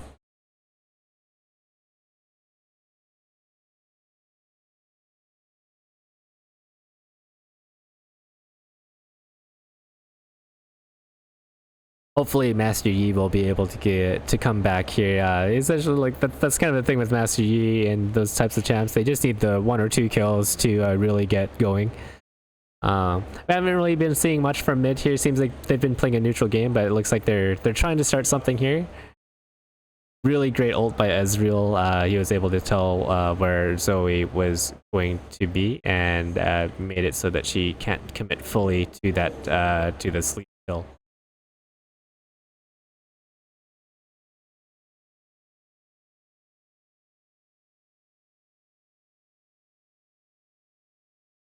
Yeah, unfortunately, Mbessa's way too far ahead, and Gwen will have to give this to Mbessa and play safe from now on. Master Yi ulting into Braum, Ashe. Hopefully he'll get something off Yuumi ulting in. Unfortunately, Braum is able to fend off their advances. Braum is to get out of there safely with their Ashe with his ult.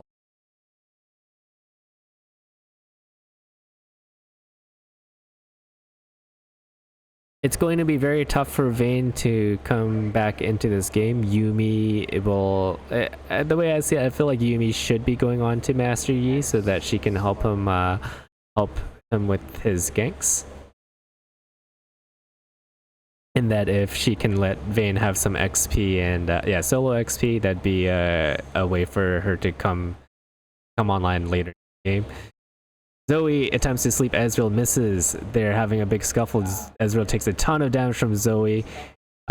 Gwen going in on Mbessa. Mbessa escaping with low HP, having to back here for a bit. I believe Mbessa has Eclipse, so she's able to just keep on proccing the shields up on Gwen for their scuffles.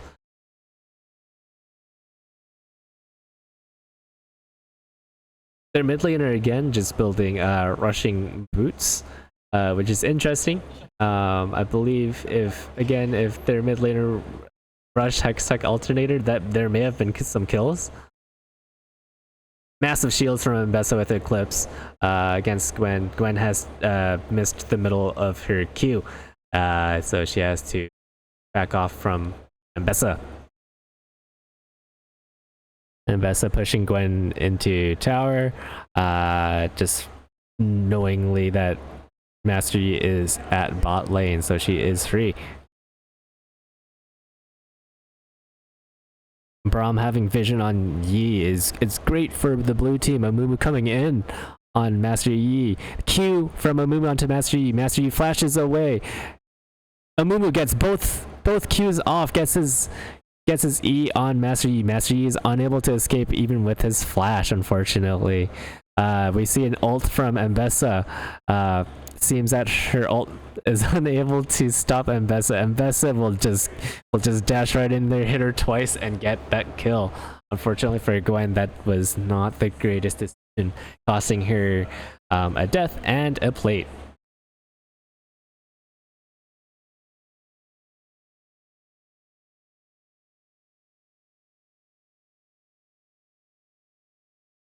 This point in the game, it's not too huge of a gold difference just quite yet. It's only a 3k gold difference. If they're able to focus on other resources such as the objectives of being Dragon and Herald coming up soon. Herald, it is Herald. Okay. Then that would be great for them. Herald would garner them a ton of gold. But again, we'll need to see Yuumi hop off Vayne to assist Master Yi with his ganks. Gwen being engaged on by Mbessa. Mbessa's just dancing around Gwen. Gwen is able to get out there and see that fight. Mbessa ulting in on Gwen. gets the kill. She's able to just get massive shields every time. That's just how Mbessa is, with with her kit, along with Eclipse being her first item rush. Gwen has to concede that lane, unfortunately, and Mbessa's just way too far ahead. Master Yi coming in to just cover it. Ashe ults Vayne. Braum is catching up. The flash from Vayne allows her to escape that. That's one ult down from Ashe.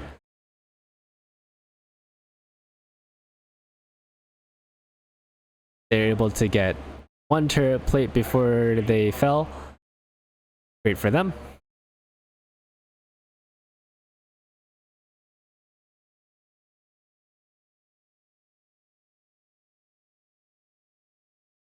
At this point, they'll have to hope for a late game turnaround. We're getting close to a 5k gold difference here, and best we haven't seen any lane swaps yet. They're persistent. Amumu is baiting Master Yi, just to see, yeah, just to get some intel. Zoe was able to sleep Ezreal, and Ezreal was just a little bit off his mark with his ult there, unfortunately. As Ezreal just gets in the queue, the random queue right there. That's pretty good against Zoe. That puts him 2 kills ahead of her.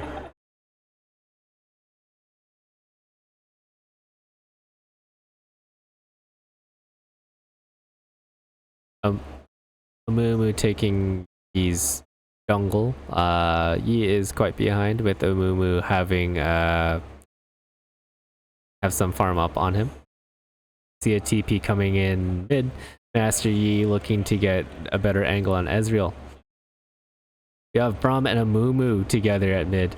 This might be tricky. Amumu reveals himself. They're gonna back off because of that.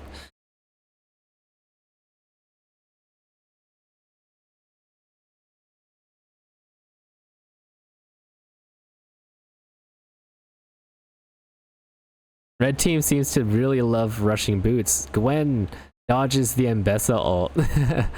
So hopefully she gets out of there fine, because Mbessa will keep on... Oh man. This is... Yeah, Mbessa has to get out of there. Unfortunately, unable to get the one auto attack she needed to finish Gwen. Mbessa's playing a little bit aggro here. Yi looking to get the kill on Mbessa. Braum trying to protect Mbessa, unfortunately missing that. He is able to get the shutdown on Mbessa. This could be trouble for them later. Master Yi getting a shutdown, that's pretty huge. Vayne is able to get some solo XP here. No, not solo XP. Yumi's still on her. Yumi, what are you doing there? Go help your teammates. Go help your other teammates, Yumi. So at least it seems like Vayne is trying to catch up. She's down 20 CS from Ashe, which is unfortunate for her. In a no kill lane, that's your main hope is just to be even in CS or up.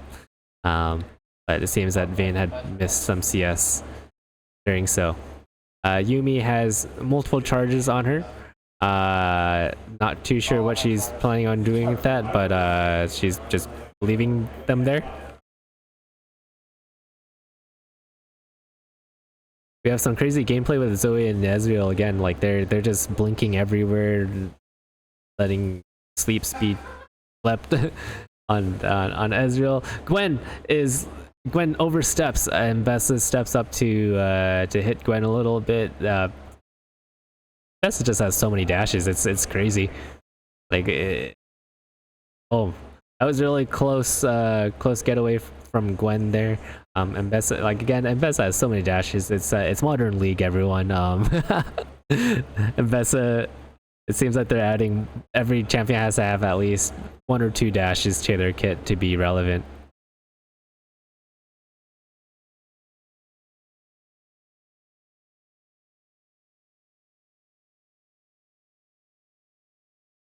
from scouting the area.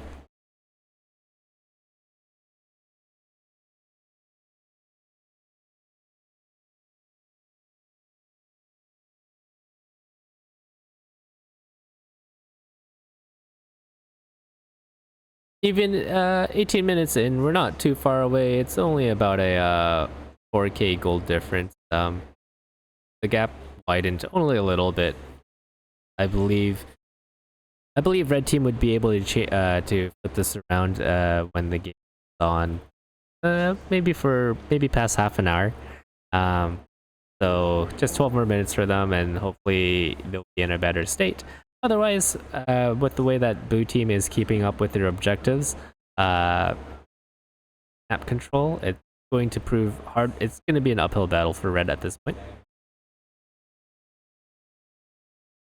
So he's shooting out a blind. Hit anyone?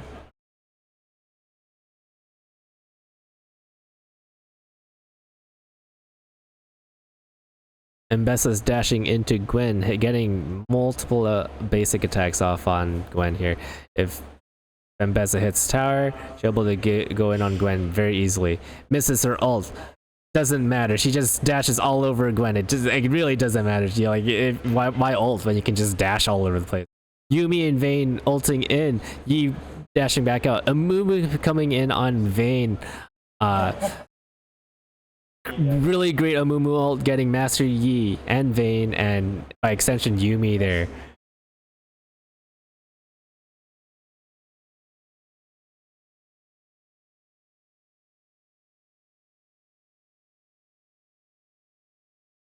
With Amumu full clearing every time and just only spawning when needed, he is able to pull ahead of Master Yi. Master Yi unfortunately made too many bold plays and paid the price for it with his deaths there.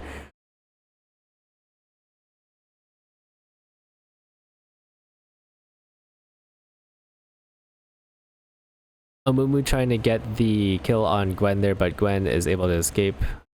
No, you can't touch that. She's invuln in her circle. He is immune, you would say.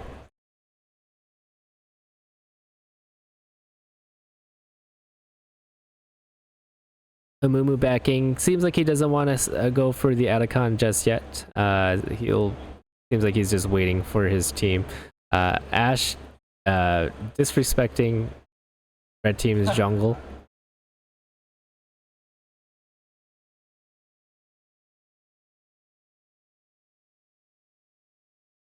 And Ashe will be backing here. Seems we'll be waiting for the next objective, which will be Otacon. At this point, there is a 11k gold lead against red team with a 14-2 kills. Inhib is down for red. They have multiple towers down. They have not gotten a single tower at this point. Mbessa ulted on Zoe, but Zoe's unable to escape from Mbessa's charges. Mbessa has been a crazy good pick this game against Gwen.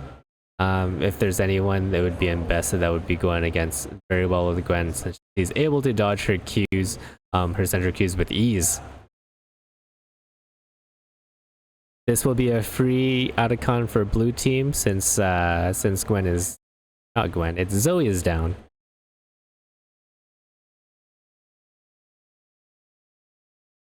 So when I said it was going to be an uphill battle, it's going to be a up mountain battle for a red team. They'll have to be very strategic with their next moves here. We'll see if they can come up with ways on getting picks against blue team, but the way that it is right now, blue team is playing very safe. They're playing a very standard way. They're grouping up when needed.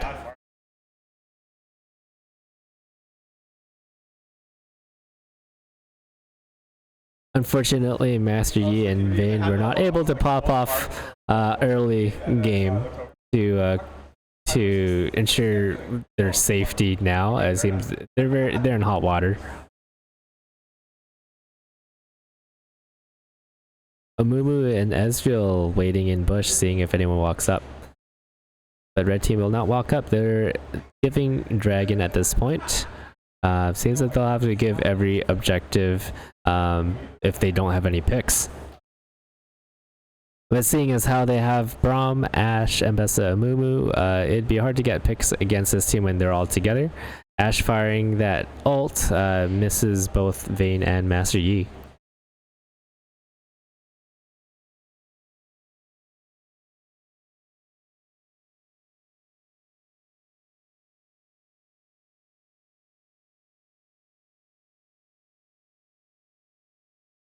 Mbessa dodges the Zoe sleep just simply from ulting and getting rid of the sleep status.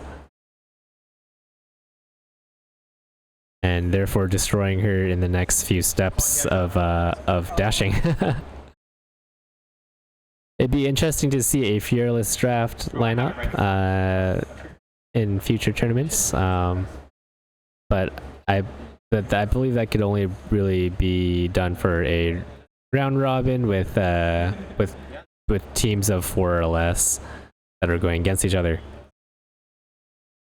Because I believe they're doing a best of 3 right now.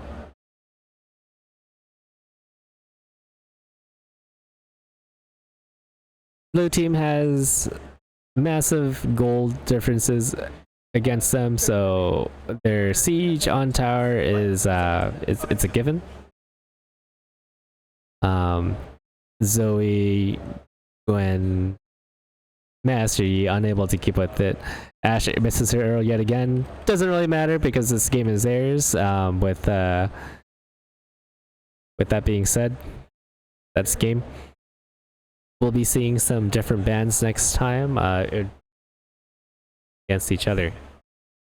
So we'll come back to this.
Yeah, that was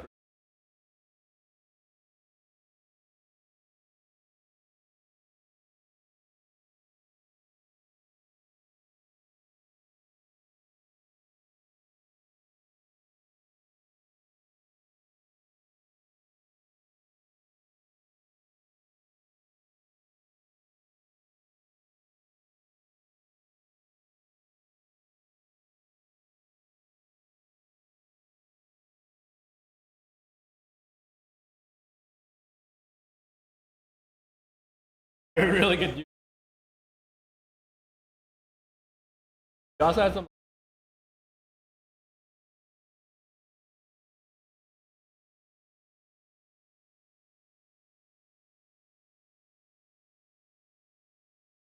Yeah.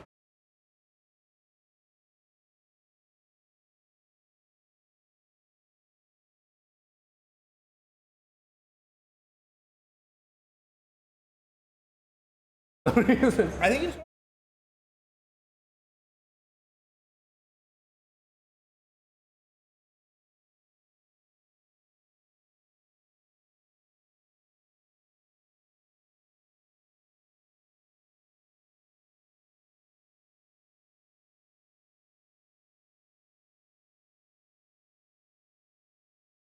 oh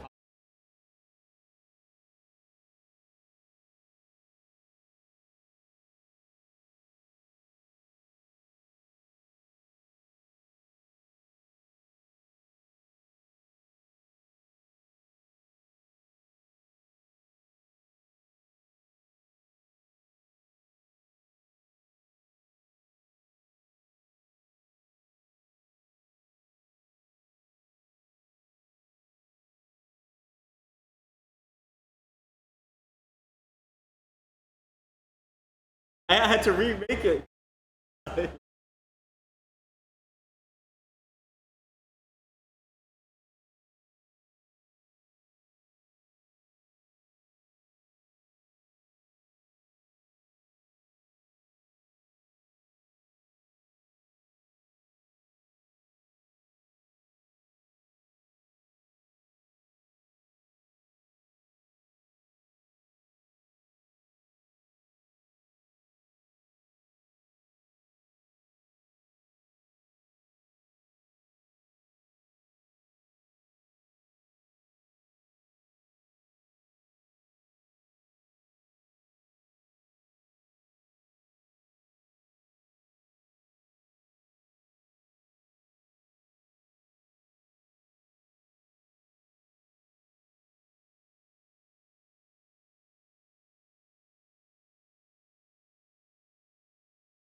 Oh yeah.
All right, looks like champions have been chosen here. We got Yumi again, Zeri. That's an interesting pick. Now we have Sion and Nasus Graves. Sion is able to make some great plays here. We've seen him in pro play, doing tons. His team fight is insane. He's able to move from objectives very well, or even act kind of like as a mini Shen ult, you would say, able to respond to lanes that need him most. Graves is chosen, acting as an assassin. We have an Amumu again on Tomato Town's team. Ari as their mid laner, Aurelia top, Lucian and Braum bot. So we're again, Lucian will be popping off early and mid, especially with Braum against Zeri and Yumi. We're hoping this doesn't bite them later on. So with that, we'll be taking a 3-minute break here while we load into the game.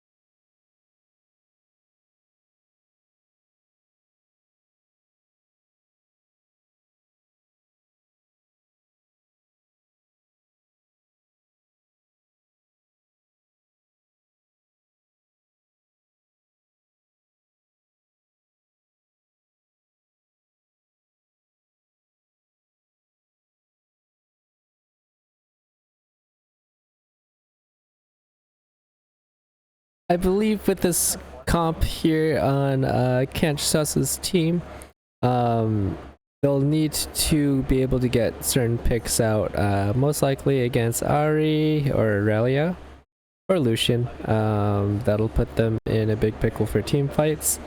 Maybe we'll see Yumi do some roams with Graves. That would be interesting to see here.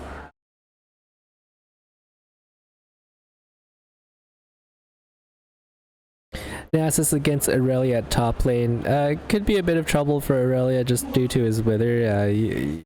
Probably wanting to just farm like any other Nasus, just farm silently, and then against Aurelia with his wither, he should be able to do that. We might see some interesting things with the Mumu, maybe even Braum rotating.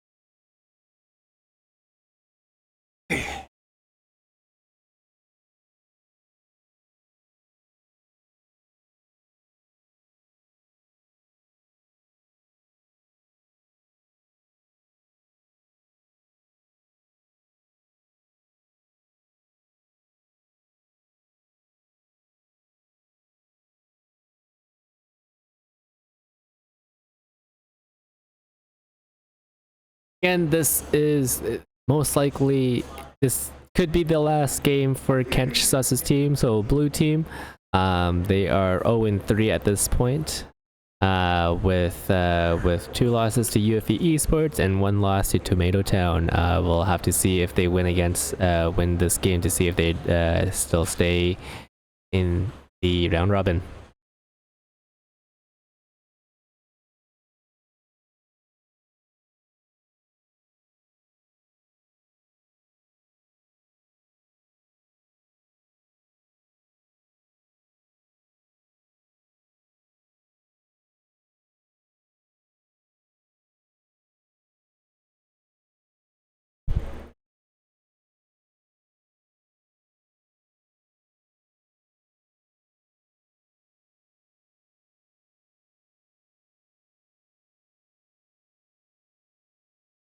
Let's see if we see another invade again by Tomato Town. Seems like they tried doing that with Amumu and Braum last time, but they were discovered very quickly, foiling their plans. Seems like they're all grouping up for a bot invade, just like I said. They're waiting for the Amumu and Ari leading the charge, but they're quickly discovered with Zeri escaping very easily.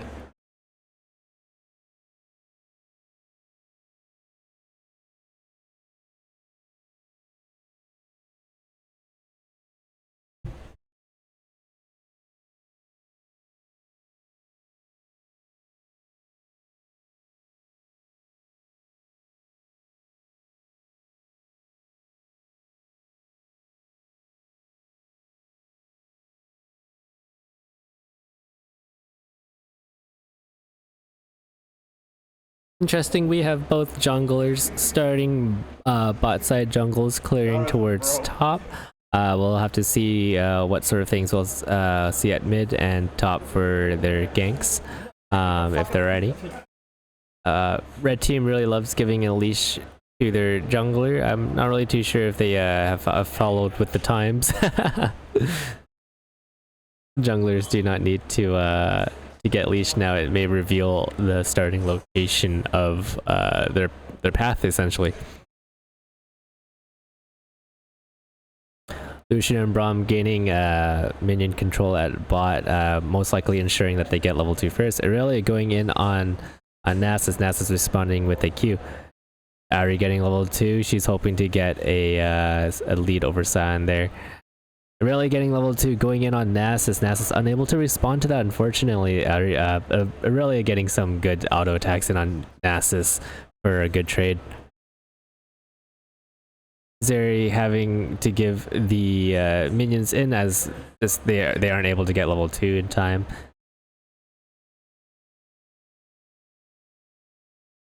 Seems that red team has priority over their lanes at the moment. We'll have to see what Graves and Amumu will do here. Braum and Lucian playing it safe since they're in a push state.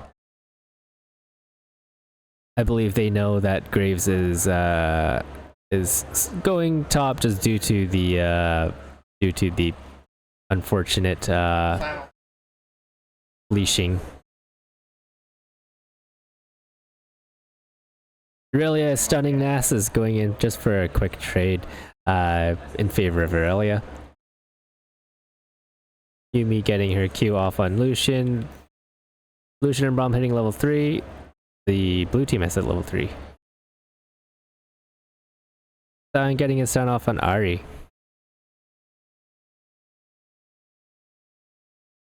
San's damage is very surprising. It doesn't look like it's a ton, but once he hits you with it, it's very apparent from getting his Q off. Aurelia getting stuns off on Nasus again. Nasus withering Aurelia. Graves going in on the Aurelia gank. Aurelia getting first blood against Nasus, but also dying to Nasus in the process. Amumu was just a little bit too late there to respond to the gank. Ari getting a charm off on Cyan, but has no mana to continue. Lucian jumping up on Zeri. Zeri dodging Braum. Coming back on Lucian. Braum is protecting Lucian. They will disengage there. No point in continuing the fight.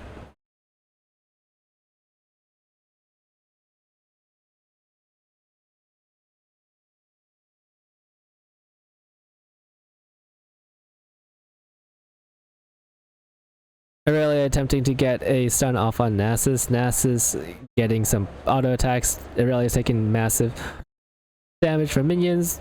Nasus able to wither Aurelia. Aurelia is not able to quite stick onto Nasus.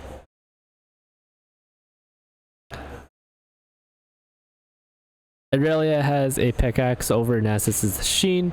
At this point, Nasus is most likely just looking to farm safely and not be in danger kill percentage to Aurelia. Bot laners just fighting for lane control here with their minion waves. Everything is in a neutral state at bot lane. That bot lane has visuals on Dragon. Ahri has been pushed up on Sion this entire game. We'll have to see if Sion ults in on Ahri just so that he can get some leverage.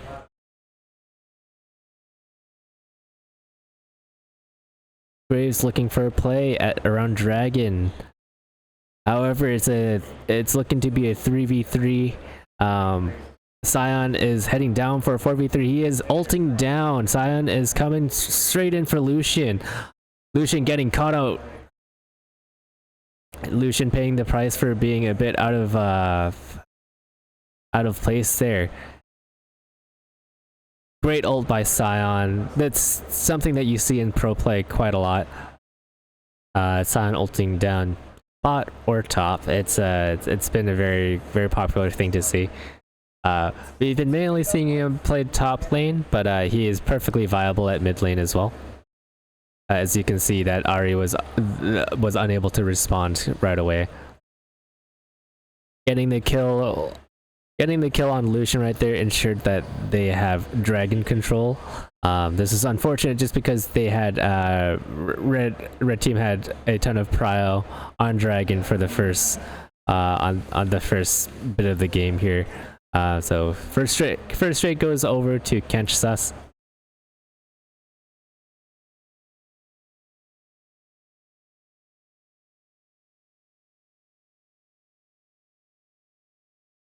There is a massive CS difference between Aurelia and Nasus.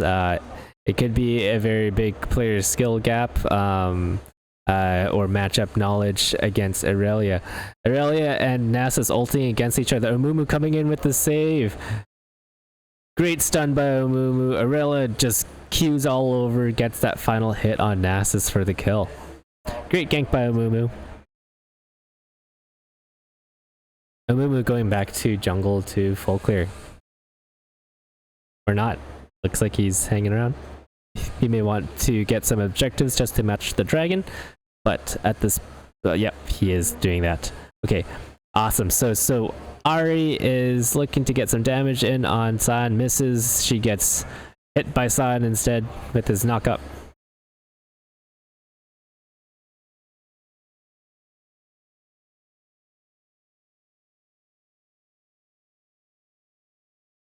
Ahri misses her charm, gets her Q off. Sion gets a massive knock-up on Ahri. I wonder how she's gonna escape from this here. Ahri still has her ultimate up. She is forced to use ultimate as she was just kind of pickled with Sion's range there. Ahri flashes back. Graves was unable to finish her off there. Amumu coming in for the mid gank here. Just great gank by Amumu. We have an ult from Amumu, saving the Ahri. These Amumu ganks have been great. We'll have to see here if Graves is able to achieve anything. Unfortunately, he is unable to and has to back off. We have Zeri and Yumi going all in on Lucian and Braum, unable to get some kills here, but they're able to get their minions finally pushed into bot. Their Tomato Town's bot laners are looking to be in a bit of a pickle. If they were able to get their plate there, that would have been very worth it. Looks like they're sticking around just for it. Braum trying to disengage here. Lucian backing. Amumu is clearing bot. Aurelia ulting on Nasus. Nasus ulting there, trying to escape from Aurelia. Aurelia unable to kill Nasus just quite yet. With this being said, Nasus will get away here and keep on farming as how... Oh, Aurelia going in on him. Oh, unfortunately dies to Graves. Just unfortunate timing there for Aurelia. Graves just happened to be there. Nasus was probably working with Graves to bait her in there. If things had gone 100% for them, Nasus would have lived too, but unfortunately Aurelia was able to get the basic attack off. Ari just doing some small basic attacks on Sion, just softening up, throwing out a Q.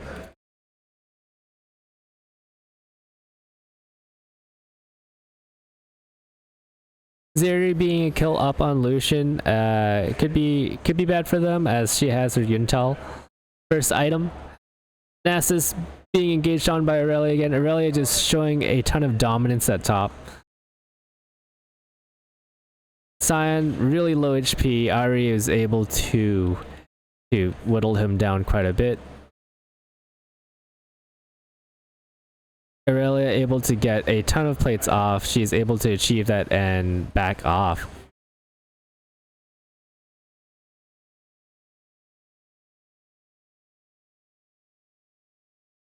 Aurelia has total tower control. It seems that Nasus has to give that to Aurelia. Smart choice by Nasus, as being under that tower with that low of tower HP may be fatal. If he was able to just clear the minions before that, he may have been able to save tower. But this just means he's able to just stay in lane even more free now that first tower is down. Braum going in, ulting Zeri. Zeri ults, Yumi ults. Lucian coming in, Graves coming in for the gank. Unfortunately, this costs both bot laners to die. Graves with a fantastic gank. Aurelia going in on Nasus, ulting him. Nasus trying to ult out. He's wondering if we can escape here. Aurelia unable to get Nasus. Aurelia was able to Q Nasus. Unfortunately, Nasus's Q was just out of range. That's a kill for Aurelia. Aurelia, for some reason, crazy, just has her health back. Even though she's so close to death, she is literally playing with fire, and that paid off for her. Tomato Town's top laner just seizing massive control. This might have been a great time that like for the blue team, just because they're able to regain some sort of leverage with Graves ganking bot instead of going for top again like last game. It seems that they've shifted strategies. Sion gets his knock up right on Ari, but Ari gets her Q off on them for the trade.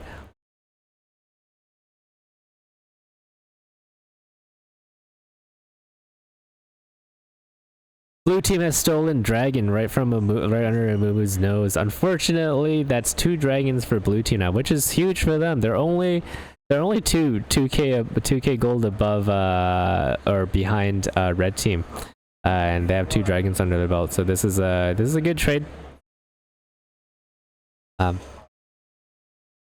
Zeri's farm is very good, being the best in the game right now, 125 at 13 minutes.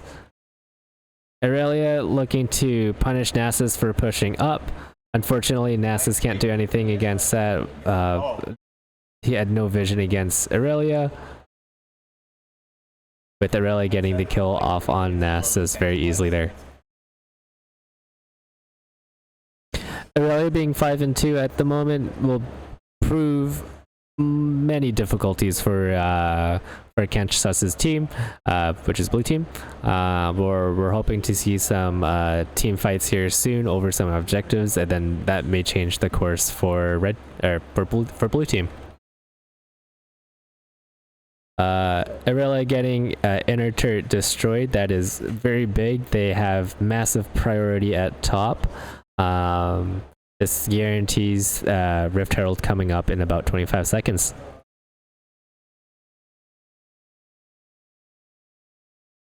Graves there with the sneaky with the sneaky gank at bot. Braum is unable to save Lucian even with his ult, unfortunately. Ari was thinking of going down to bot but unable to do so. Seems like she's been stuck right at mid. With Irelia coming in now, they should both be able to... Oh! The dives between the two of them is great. Irelia is able to get away with that, thus securing tower at mid for their Ari. Irelia is a massive threat to their team. I believe at this point they'll have to rely on Zeri and protecting their marksman to take down Irelia at this point. Nasus just has to farm up as usual. There's not much he can do here except for farming a single lane. It's somewhat surprising that the red team or blue team's top and bot have not switched yet. Switched lanes, I mean.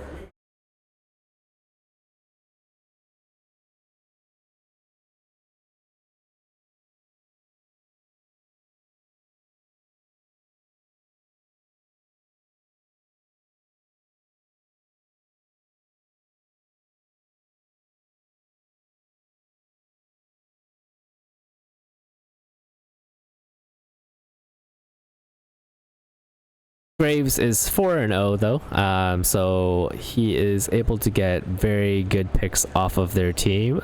Mainly, we're looking at Lucian and Ari. Irelia will be tough for Graves to fully finish off. Sion is now fighting Irelia. Irelia is just way too ahead. Unfortunately for blue team, they are unable to respond to that.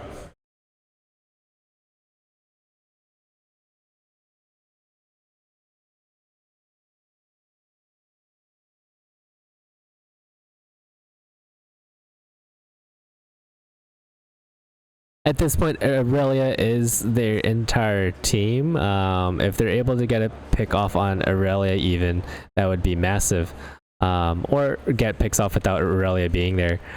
Nasus chasing down Ari, Ari ulting away with Nasus also using his ult to try and catch her.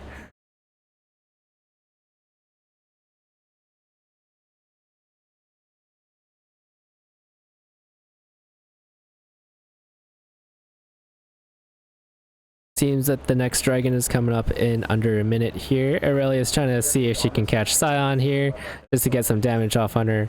They're able to stun Irelia. Oh, those are some pretty big. That's pretty big CC. They're able to kill Graves very fast. We're gonna see if Zeri will be able to catch up here. Zeri getting the shutdown on Ari is huge for blue team. Thus securing kind of neutral jungle pressure now, so there is no guaranteed dragon just yet. Zeri will be a big problem for their team, especially now with Irelia down. This could be a problem. Zeri got ulted by Braum. Yuumi unable to do anything here with 3 champions on Yuumi. You know what that means. You know what that means.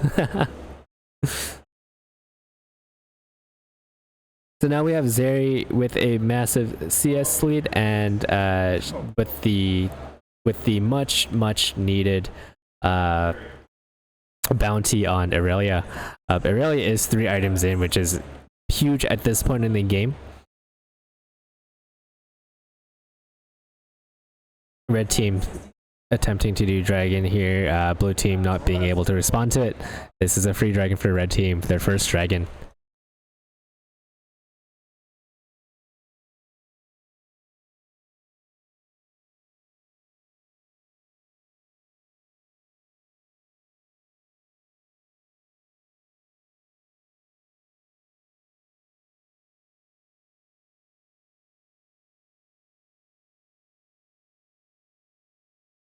Ahri getting hit by the Scion Q from Bush. Graves attempting to kill Aurelia, but Aurelia can stick right onto Graves very easily. Nasus should be able to Q Aurelia and get the kill back onto her. Graves dying just so that Nasus can get ahead might be worth it for them later in the game.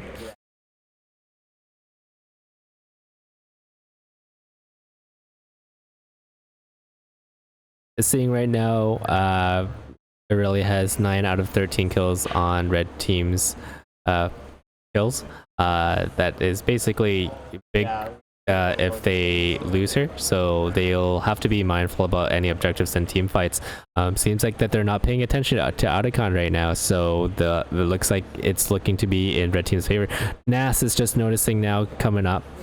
They're unable to respond to it. Blue team is seemingly not able to do anything. Looks like Zeri and Yuumi are just trying to take mid with Ahri being there, unable to achieve that.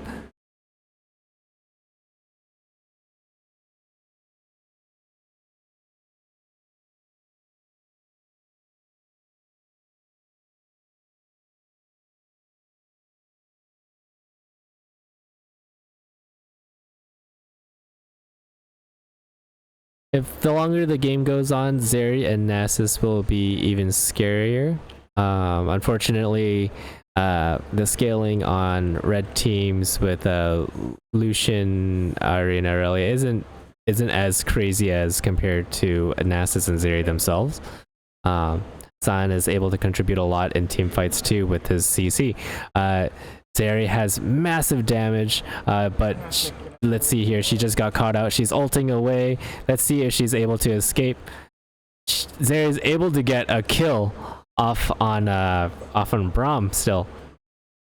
We have no one. We have no one to help. We have no one to help the two of them. Graves is nowhere to be found. Nasus is slowing down Lucian and gets a kill on Lucian. Unfortunately, Sion is trying to save tower, but is unable to get Aurelia. Aurelia ults onto Graves and trying to finish Graves off. Graves unable to kill Aurelia. Aurelia is just way too tanky and has way too much life still. That's what happens when you try to engage on the 9 and 4 Aurelia at this point in the game. She has 3 items. It's really hard to kill her. She has so much healing. Nasa's trying to get trying to be a little cheeky and paying the price for it with giving Amumu a free kill there.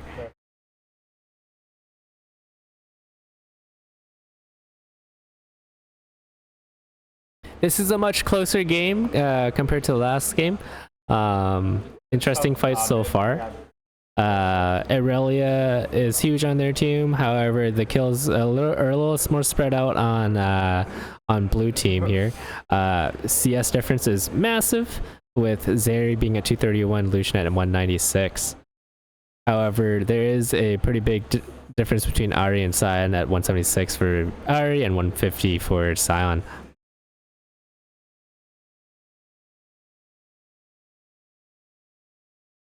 We'll have to see where this heads up, because late game it would be scary for red team to let Nasus and Zeri farm up. Best case scenario, they get dragon and push in either bot or mid. Seems like everyone is gearing up and lighting up their jungle, blue team's jungle.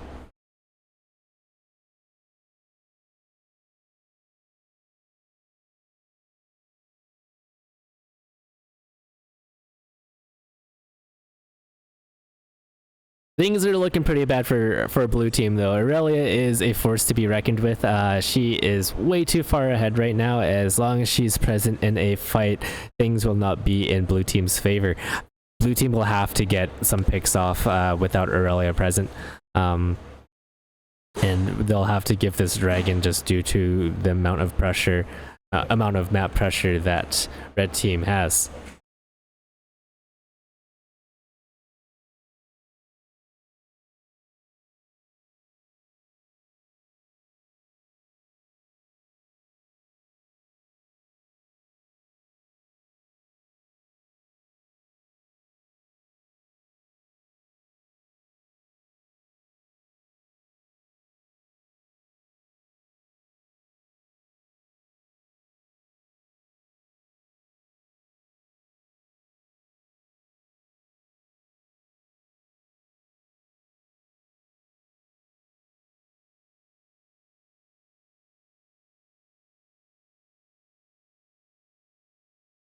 Red team is starting Baron since blue team has been shown all at bot side. Sion is attempting to TP in, but they are smiteless. Graves is homing in, but he's most likely too late. Unfortunately, they are too late, and red team has Baron, and in this big team fight, Aurelia will be achieving tons with Lucian backing her up. Nass is unable to get a kill here. Zeri coming in with Yuumi. Graves trying to back them up, but there's a lot of kills down. Yuumi is split off from Graves, and Graves is unable to get any kills. Unfortunate for Graves. They have Baron now, so this looks to be a Baron push with red team mostly down except for Graves.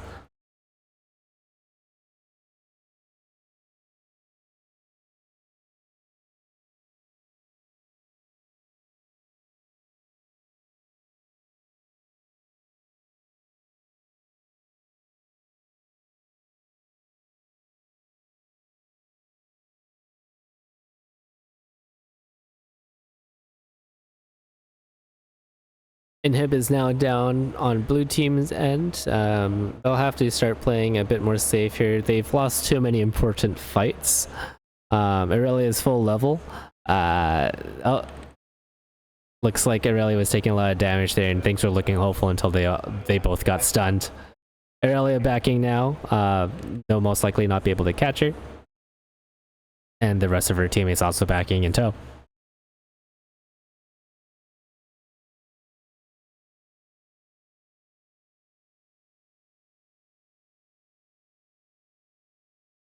Series at her 3 item spike now. I believe their main way of winning this with will be Yuumi and Sion and Nasus all providing cover for her. They will need to have a lot of resources invested into her with farming and whatnot.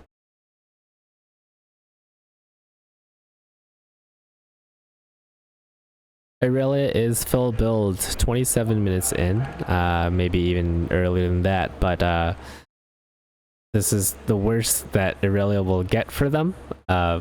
If we'll have to see what happens here. Aurelia is looking for some kills and looking to push bot lane by herself.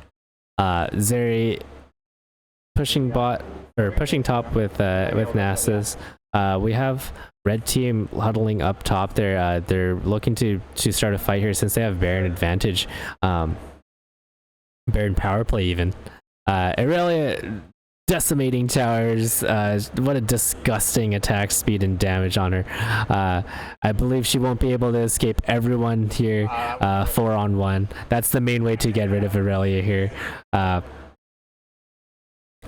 But that trade was worth it for them because they were able to get top inhib. But since Aurelia is out of the fight, that means they are down basically a 12 kill advantage. So this would be a very even fight, or even better for them if they were to start a fight against red team. Red team trying to plan their next move here. They're looking to get the next dragon for their 3rd Ocean Drake.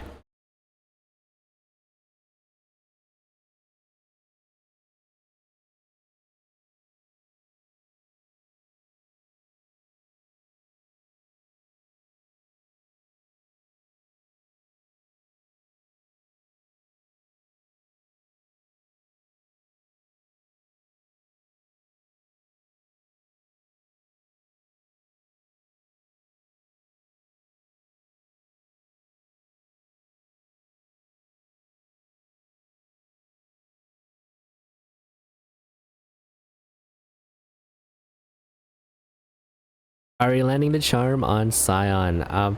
It seems at this point, they may have to just give the they may just have to at this point just give Drake here. They have too huge of an advantage, and it may be better for them to just to push their mid and top lanes just so that they don't have minions all caved in at mid and top. But it seems that they're convicted to staying around Drake, but nothing happening there. So now we have top and mid super minions coming in. It seems that they're unable to respond to those just in time, and now they're scrambling to come back into base. Red team giving chase here. Braum is seeing if he can start anything. Ari charm miss. She is ulting in. Lucian ult. Amumu Q in and flash and ult. He's queuing twice. Aurelia coming in. Amumu in there. Scion coming in with the massive Q knockup. Scion unfortunately not able to achieve much just because his teammates are very low. Red team is looking hurt here. Maybe they can still snag this victory. They're playing with fire, but they do have triple Ocean Drake. Maybe that might help. Aurelia is achieving a lot. Ari has no mana left. Graves is taking just under tower. Braum flashes out. Aurelia is decimating towers as usual. Aurelia is now too low. Zeri giving chase with Yuumi. Amumu may die here. Amumu gives himself up and cues in on Zeri, giving the kill. That's a massive shutdown for Zeri. Let's see if Zeri is able to get any other stuff here, but she's unable to. She's just going to farm.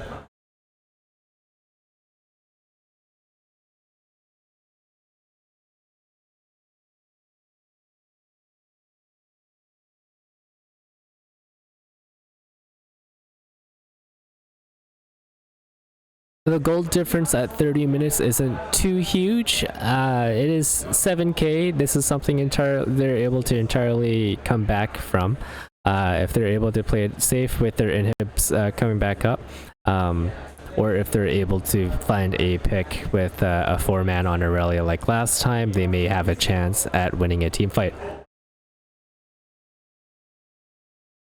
Scion out of place, getting charmed by Ari. Lucian ulting Scion. Scion taking it all in. Graves coming for backup. We have Ari ulting and getting rid of Graves. Scion sticking around. Zeri coming back. Zeri ulting and chasing after Ari, getting the Ari kill. That's big shutdowns for Zeri. I'm not really too sure if Zeri can do this just because she does not have Scion and Graves anymore. It's just Nasus. Braum and Aurelia going in for the finishing blow at their Nexus, and this is looking to be game. And that is game for them. Aurelia was too big of a problem for them. The team fights were never in blue team's favor, unfortunately. And that is 4 losses in a row for Kench and removing them from the tournament. Now we're looking to be looking at Tomato Town against UFE Esports. That will be the final round robin of the night, best of 3 between the two teams. They have been against each other multiple times before, but now the roles have been switched around a bunch on Tomato Town's team, so hopefully we're going to see some different results. Last time we were able to see that UFE Esports was dominating Tomato Town, but this may be a different month with our different lineup, so we'll come back to that.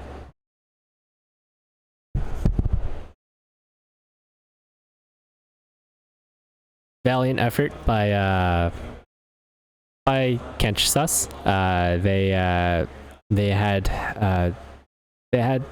a bunch of good ideas, but we'll look to see them play again maybe next month. We'll be right back.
Your mic is. No! Hey guys, I'm back. I've been talking for 5 minutes straight and saying nothing. So, we have cheerleaders for both teams in the Twitch comments. I'm back. We have PB Crescent Lover in chat and Shoginder Lover, most likely alluding to Ashen Demon as a nickname for him. This will be a rematch from last month, like I said. We are looking to see if Tomato Town will get their win back for an overall grand win of the tournament this month against UFE Esports. UFE Esports has been a top contender the past couple of tournaments. Their coordination has been very strong. Looks like we also changed some ranked requirements, as seeing that we had some Masters Flex players from last month that were playing. This should only be a diamond and below. So we're seeing a missing team here, so hence the round robin.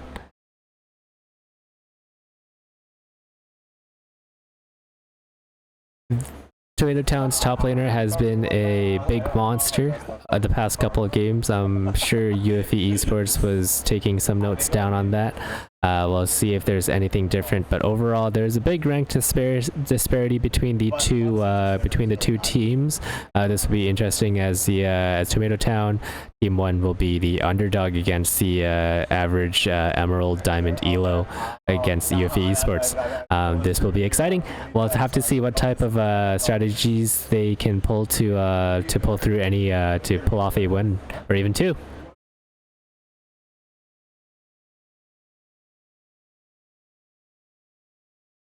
Right now they're going through their draft. I'm not really going to commentate on it, but looks like we won't be seeing our usual champions from any of the prior games this evening.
Okay, so it seems the champions have been chosen. Everyone's. We'll go over each champion pick while we're waiting for the timer here.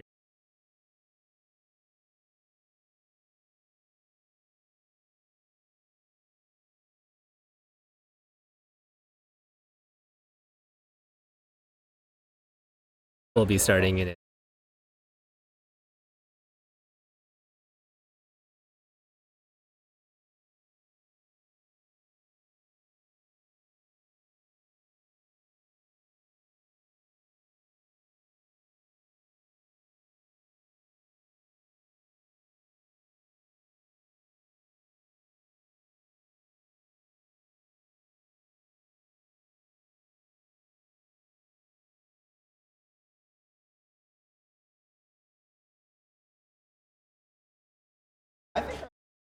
Okay, so we have completely different champions from Tomato Town here. We will be your champions from. I think there's only one familiar champion being Rise. Rammus is the jungle pick. Hopefully he's able to get something off. Sivir and Nocturne will prove that to be kind of difficult for Rammus. He'll need some help with further CC from his teammates to pull something off. Seraphine into Rise is somewhat of a difficult lane for Seraphine. Rise, as soon as he gets a snare off on her, it could be tough. As long as he keeps on dodging her AOE Q. Renekton against Set, it's classic.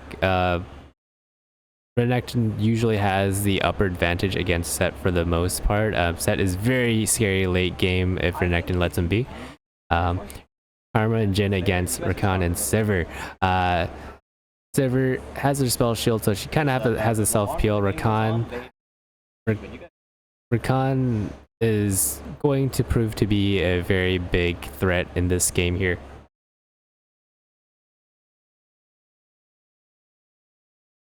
We'll have to be mindful of the dives from Rise and Nocturne. Set can also dive using his ult, providing a big opportunity for Sivir and Rakan to pop off. Seraphine and Karma will have to provide their AoEs, maybe with some pokes beforehand to pull anything off during team fights. We'll have to see how this Renekton matchup is with Set at top. I believe the top laner for Tomato Town has been on a spree with massive kill leads. And we'll have to see if Rammus will be assisting. I believe the jungler and top laners have been, in the past couple of games at the very least, they've been going hand in hand with each other just to secure kills. The bot lane games last against Tomato Town against Kench Sus, they were pretty quiet. So we'll have to see how we respond against UFE Esports bot laners this time around. I believe they were very aggressive, so they'll have to watch out for that. Aside from that, Seraphine ults against the entire team could be very. They would have to rely on that. They don't really have too much of a big team play here. Renekton has to dive into the back line, so we'll see what happens there.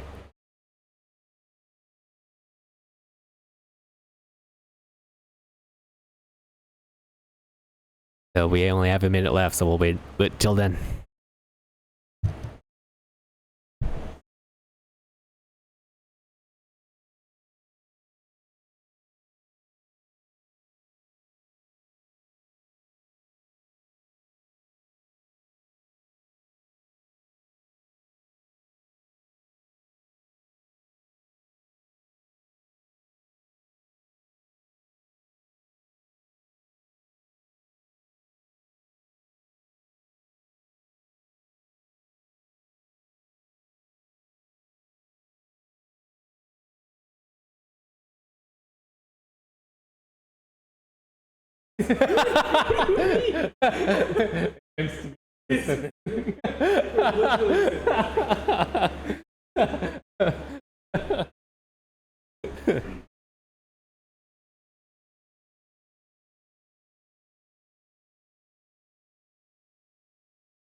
Hey, we are in game setting.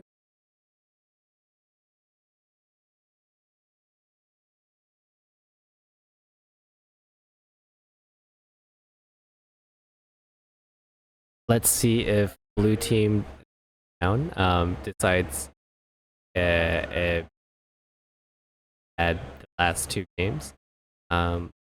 Looks like they are, since they are grouping up as 5 without Karma just yet.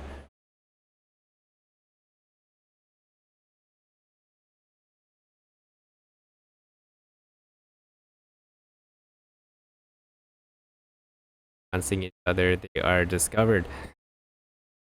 Seraphine missing her snare for the game lead, so they'll stop the invade and just go back to the routes. Red team is lighting up topside jungle. This may prove ganking opportunities with Rammus to be difficult, because if he starts off top, which I believe he doesn't know that it's worded at the moment, they'll know that he's path towards bot.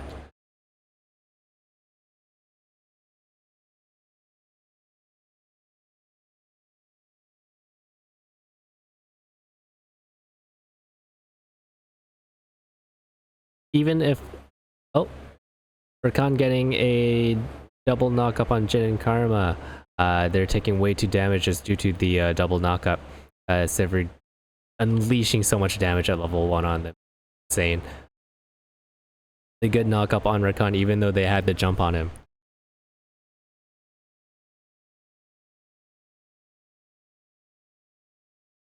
Like I said before, Ryze was able, Ryze just has to be able to Q Seraphine over and over again and dodge her AoEs. Her AoEs are quite slow, so that could be difficult for Ryze to get through. Ryze getting snared. Ryze hitting level 2 though, so Seraphine only able to move forward. Sett and Renekton are quite even with each other, just neutral. Karma and Jin giving the minion wave up, letting it be neutral as the others are level 2.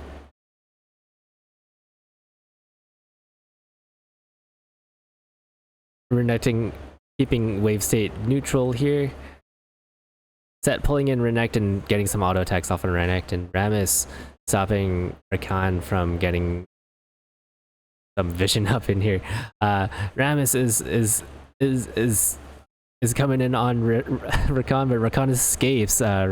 Unfortunately, if Rammus was able to get his Q off on there, he would have been able to taunt the Rakan.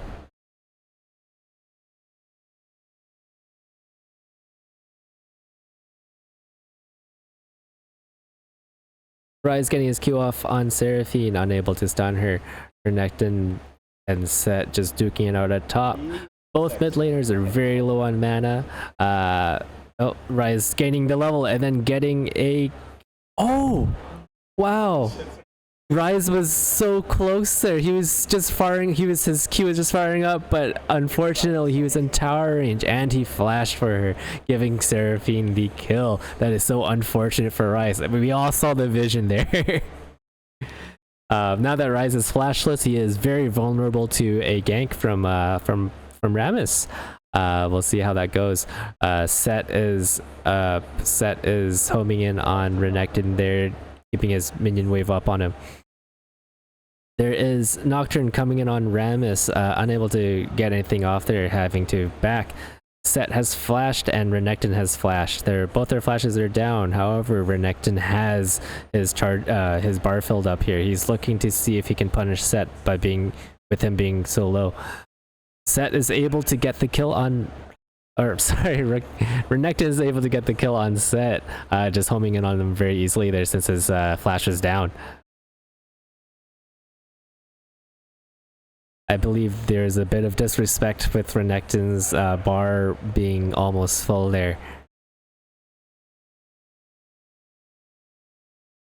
Sett coming back in for Renekton. getting stunned. Renekton's staying there. We're trying to see if Renekton will be able to escape from Set. Nocturne not being able to follow up as he is just doing his full clear here. That's 2 kills for Tomato Town at the very beginning.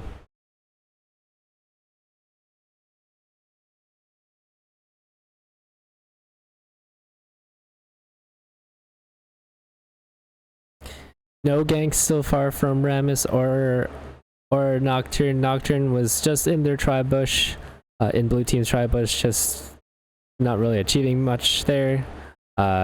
Rise just has massive damage as long as he snares Seraphine. Set looking to play this a bit slower now that Renekton has a kill on him.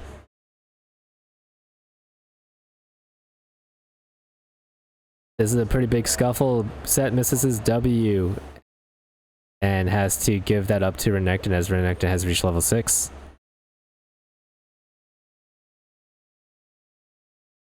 This will be difficult for Set. He's trapped under tower now. Now that Set is pushing out tower, Renekton is unable to dive him. He is stopping the minions from pushing into tower range. And Renekton has to give that up. Jhin is looking to just farm here. We're looking to see maybe another dive from Renekton, but Renekton has been caught by Set. Set almost caught Renekton there. Renekton's damage is just big right now just due to his phage. It's Seraphine against Rise again, but Rammus is coming in and looking to taunt Rise. And Rise gets charmed by Seraphine for the kill. That's 3-0 now. Set is looking to... Set is... Rakan just came just in time to save Set, and Set got the ult off on Renekton, securing the kill. That's a great roam on Rakan's part. And we'll be most likely be seeing more from the Rakan here. He's been the support for UFE Esports has been roaming every game that he's been in so far, and they've been great roams, achieving a lot. Blue team has got their first dragon today. We're still looking to see if our bot laners here are able to achieve some kills here. Rammus getting caught out by Rise, having to back.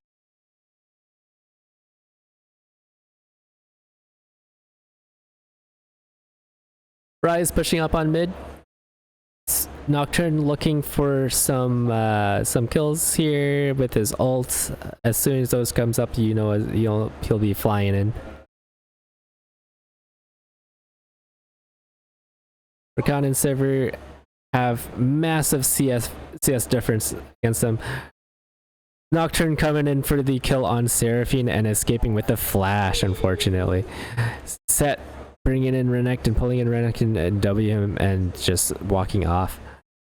We'll have to see Jhin and Karma get a kill on Sivir to catch up. Unfortunately, they are very behind on CS at this point. Renekton looks like he will be having to do a lot of the heavy work here and try to gain dominance in lane like the other games.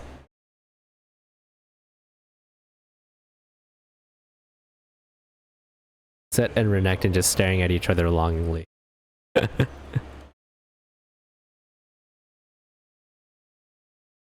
There's been a lot of action at top lane. Oh, Rise and Nocturne coming in on Set and Renekton, hoping to help Set here before Set dies. Awesome. It seems that maybe Set may have not needed their help, but that was basically a secure kill on them. Rakan looking to stall minion pushing at mid lane, which is great. Hopefully he doesn't pay the price of a death here. That's awesome. So minions were not able to push into their mid lane here.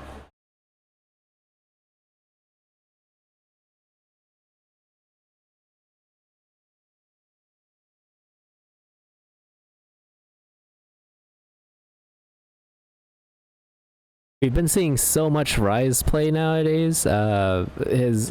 He's played a lot in tournaments. You don't see him a lot in solo queue or flex queue.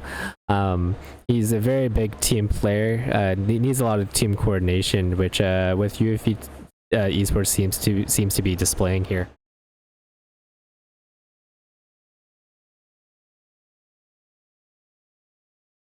Scores 3-3, but there seems to be more gold advantage to the red team, just simply due to farm and some tower plates. Rammus looking to gank Rise, but there's vision. Seraphine missing her snare. Nocturne coming in on Seraphine. He is going to get the kill off on Seraphine. Rammus flashes backwards. He's trying to escape from Nocturne, but gets feared, and he may pay the price for this here. Gets killed by Rise. It's quite unfortunate for them, and that's going to be a very big mid push.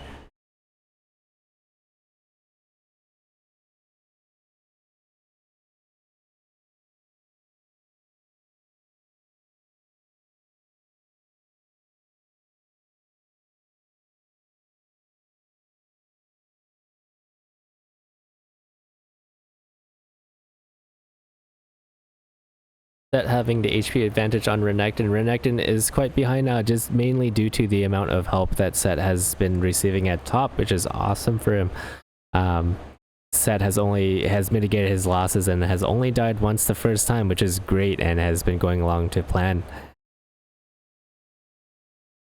Jhin unable to follow up further just due to how low he is.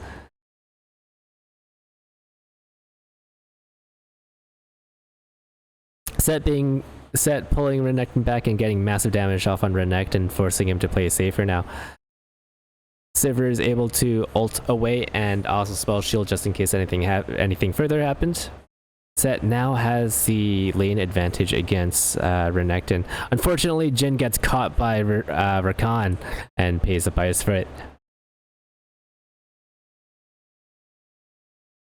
Renekton is forced to back to Set and is ulting in on Set. Let's see if we're able to see anything happen here. Set!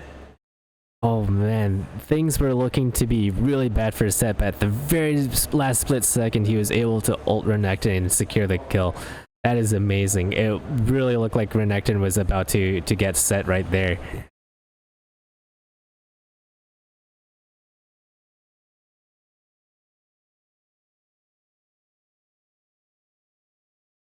We're now seeing a 25 CS difference from top lane. Rakan has 2 kills, so that may be beneficial for them. Rammus tries to steal Dragon with Seraphine ulting just to back him up, but they're unable to achieve that. Seraphine is blasted away, literally.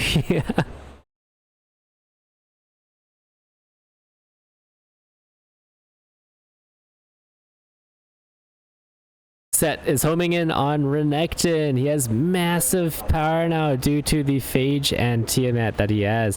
Renekton is unable to match that just since he doesn't have boots. Set aren't plated, so it's going to be tough for Renekton to deal much damage to him. Set also has a bigger CS difference, meaning that he'll have more gold in general and XP.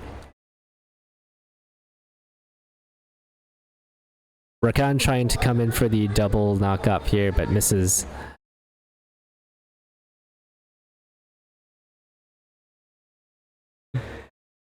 So things are starting to quiet down. Rammus is looking for a gank at top on Set here, but is unable to achieve that just mainly due to the vision difference. He is forced off of the ward and has to go back into jungle.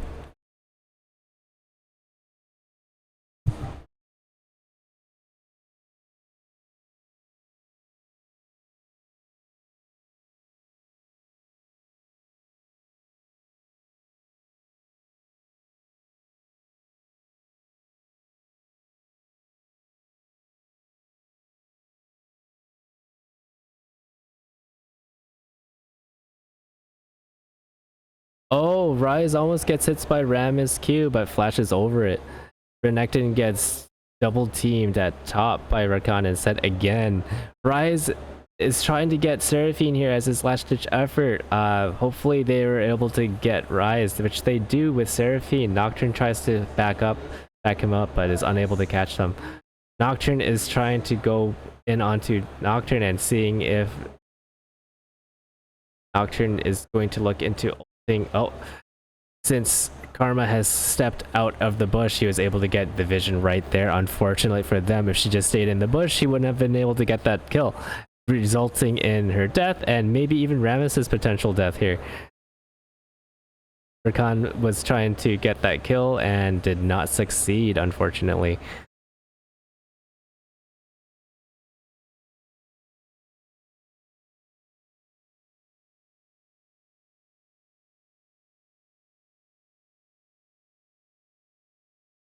Nocturne just clears up some wards, gets some gold. At this point in the game, red team has massive map pressure over the blue team. They're also at a very big gold lead 15 minutes in, with that being about 9k gold, which is pretty massive at this point in the game, mind you. Renekton and Set are fighting each other. Rammus trying to back up, but Ryze is coming with his ult with Rakan, resulting in Rammus's death. It seems that Ryze, the coordination with UFE's team with Ryze is pretty massive here. Set pulling in Renekton and killing Renekton with his ult.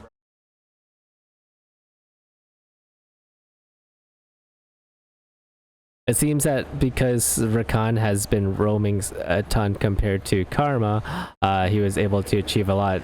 This is just reminiscent of their first UFE's first couple of games. Their support player has been setting up so many kills and whatnot.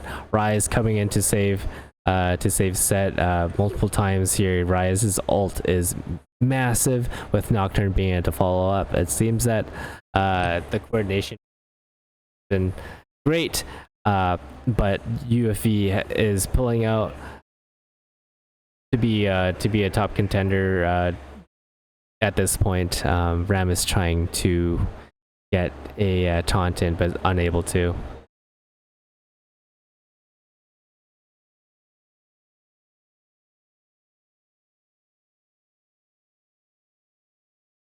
There's now an 11k gold difference at 17 minutes, which is a very big disparity. I'm not really too sure if blue team will be able to recover from this. Their team is very low on resources. Their overall CS difference is pretty massive. Their only hope is for late game, otherwise, and some picks. But unfortunately, they're the one that's getting picked on.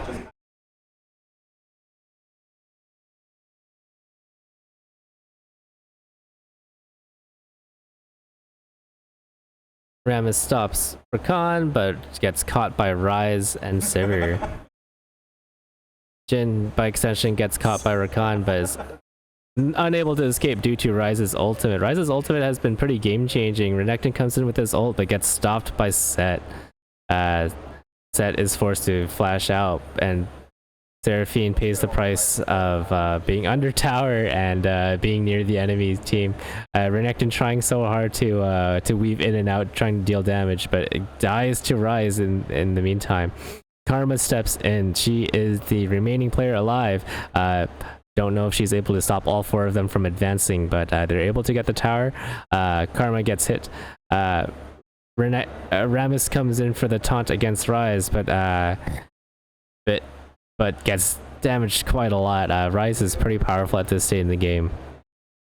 He's got his Archangels. He's got his Rod of Ages. He's pretty beefy and deals a ton of damage.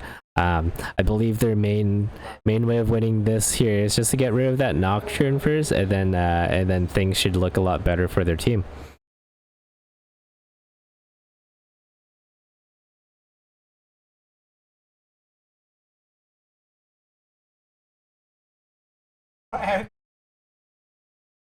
There is now a 13.5k gold difference between the two teams.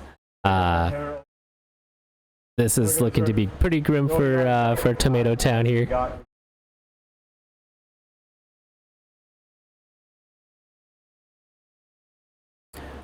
Rammus seems to be always getting caught out and to be in there at the wrong time. They don't have the means to fight in any big team fight and just getting big picks. But unfortunately, their UFE's coordination with Ryze's ult in every time and Nocturne's ult, it just seems to work against Tomato Town pretty often. At this point, it might be game. I'm excited to see what the bans and picks will be for next game. It seems that they're pushing it all the way. We're not sure if they're going to keep on pushing. They are going to pull out here and be content with the inhib and back to recover.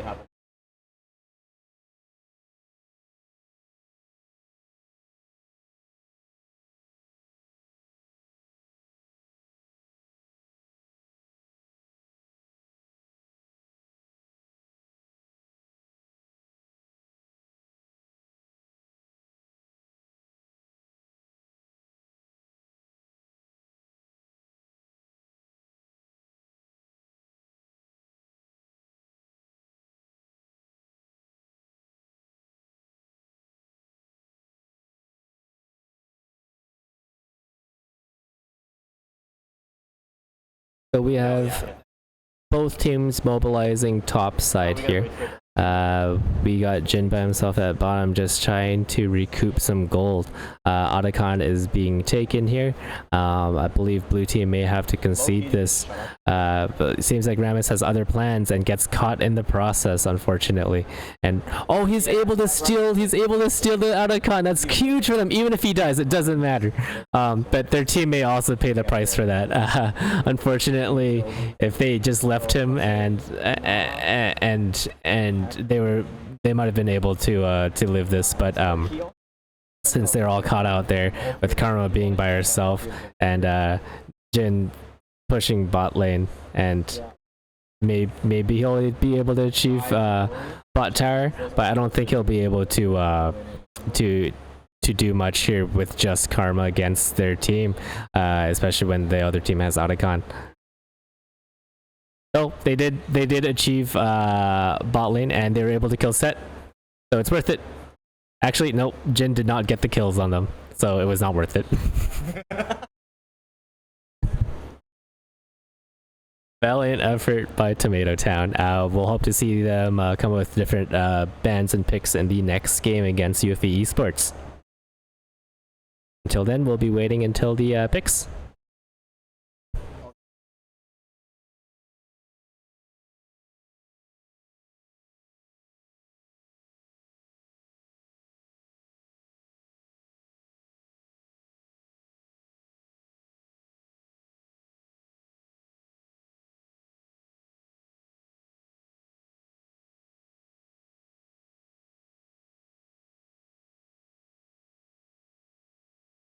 It looks like we have even more Crescent's cheerleaders. He seems to be a very popular player with the Twitch chat.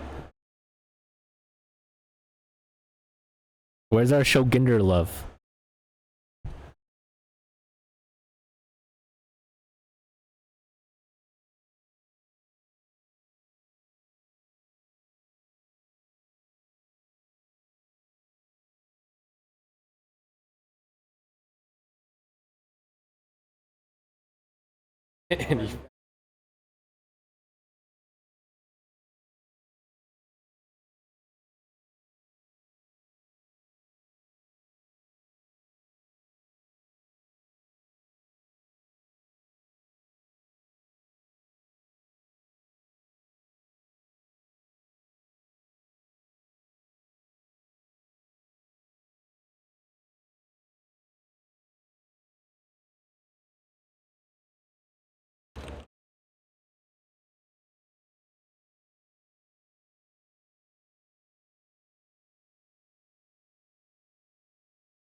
Okay, boys, this could be the final game of the night with the UFE Esports team 1-0 against Tomato Town. We're waiting for champions to be selected first, and then we'll go through them during the 3-minute head start break.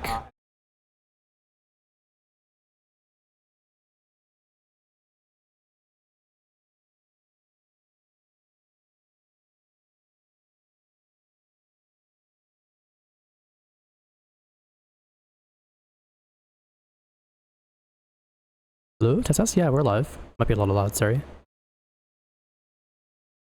You're muted. I wasn't even. Oh, I wasn't. Because Anthony wasn't speaking, that's why. So no, the mic's working. Rick, let me know. Thanks for everything. You can talk.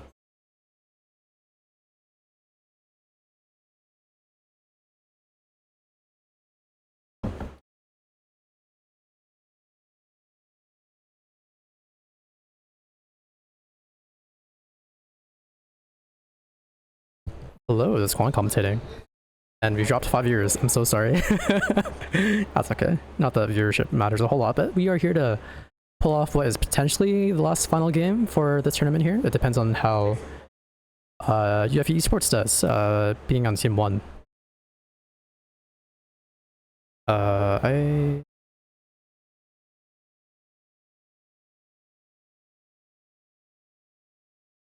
There's still banning takes forever in this game, man. Oh my goodness. I'll be right back though. I gotta set up something.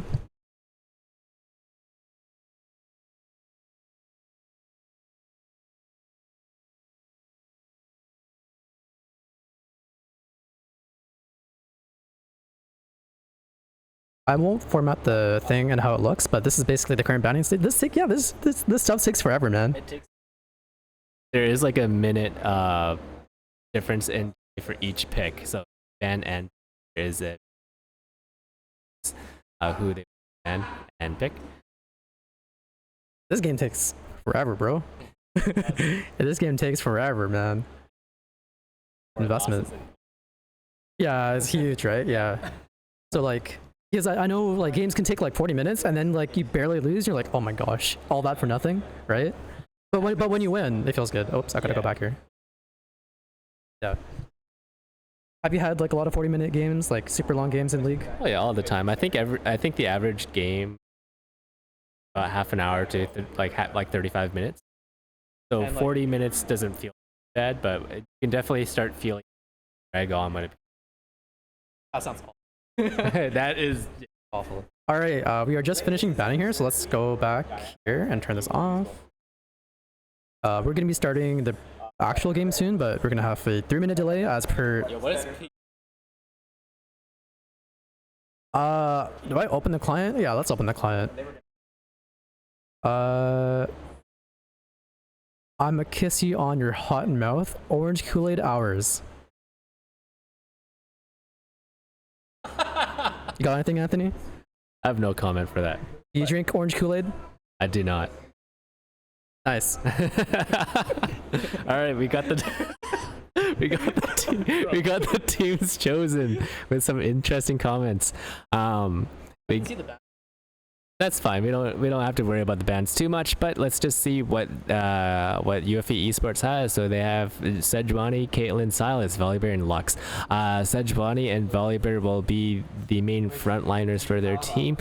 With Rise being banned out, this is going to be the first time in a while that they have something that's not going to be a very big all-in. Actually, their all-in isn't as crazy as their other team comps. It looks like they'll be having to rely off Caitlyn and Silas at this point. Looking for a slow game.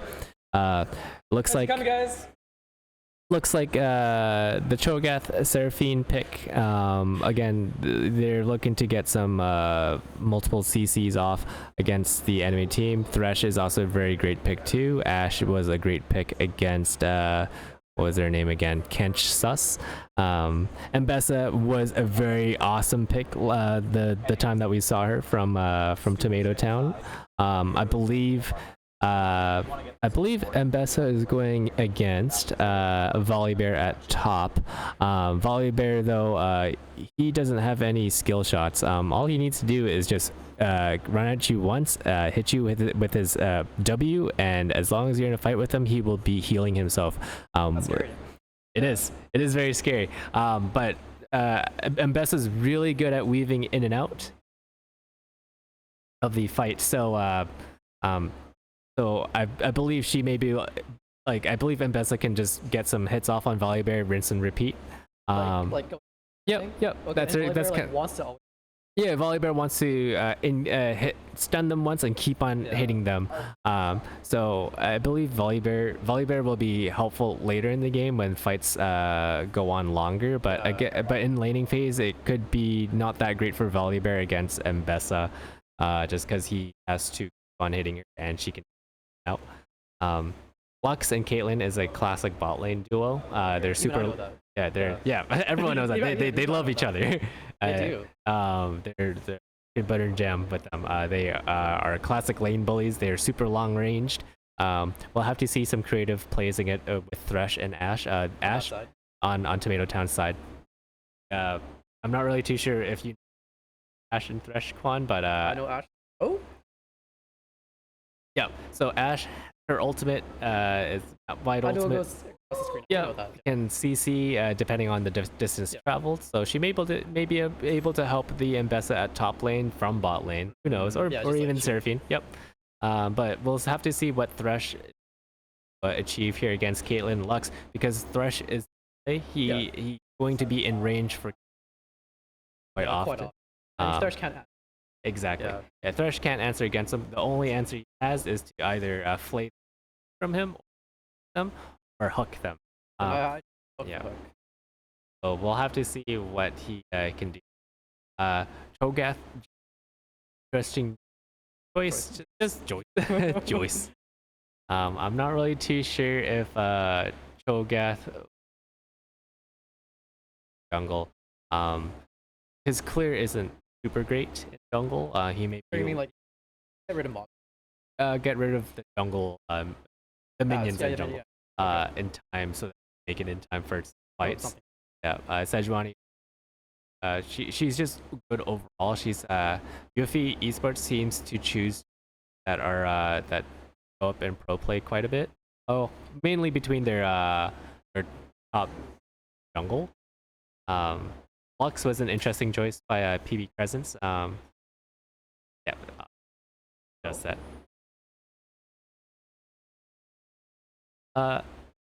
You can do everything. Fine.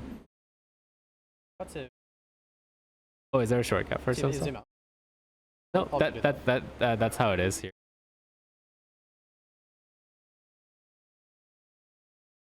Objective timers. All right, so we're looking to see an early invade yet again by red team. They love. Travis, we hear the stuff real time. We can hear stuff from league players in person in real time. Travis, their jungler, we can hear them saying things. Yeah, saying things. Yeah, saying something. Very expressive. We love you, Travis. Okay, so early game, what's the goal? I'm actually. All right, so early game, obviously, you want to get as many as possible. But however, there are some teams and better late. In this case, Thresh pulled up on Lux and gets punished for it. That is a lot of HP on from his back. Momentum. Caitlyn and Lux are huge, very good game. Essentially, it's what you call a kill. Like they offer for it. Yeah. Okay. Silas getting some guns off on at the very. Ashe and Thresh's at this it's just to be ahead of them, ahead of. Yeah. Even just getting a kill. Get a couple. They put Kate behind. That's really tough though, right? it's considering really how tough. like long. Yeah, Yeah. Thresh will have to pull a lot of. Not calling Ash dead. Yeah. We'll have to Work hard. work over. Have to get. Yeah, Thresh can't do Yeah. nothing, right? Can't do nothing yet. Tough. It's just Silas. Getting health like really, like, I guess It sets is him very back, important.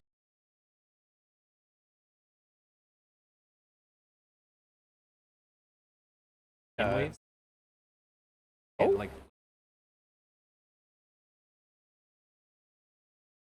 Seraphine's so low. Seraphine's Got so the low. flash. Oh, Cho'Gath just flashes over the wall, tries to get That's not Silas, gonna be but enough. not enough.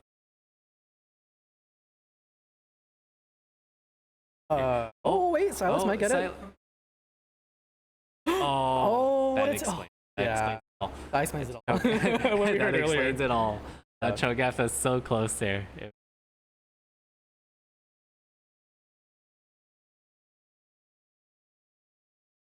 Trying to get us talking about. Volibear wants has to go in.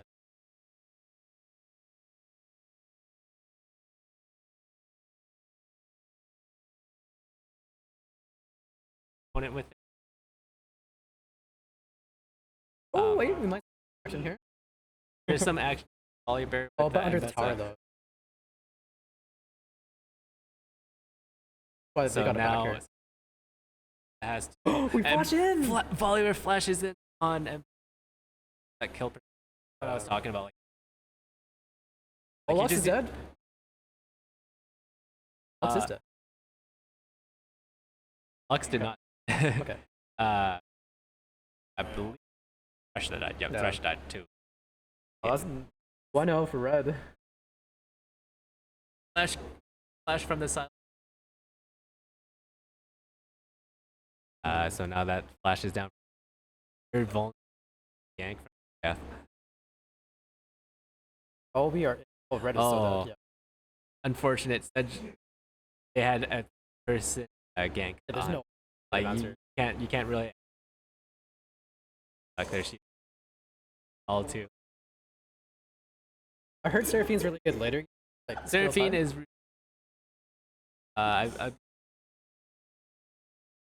She got. Unfortunate. Yeah, she Yeah. got.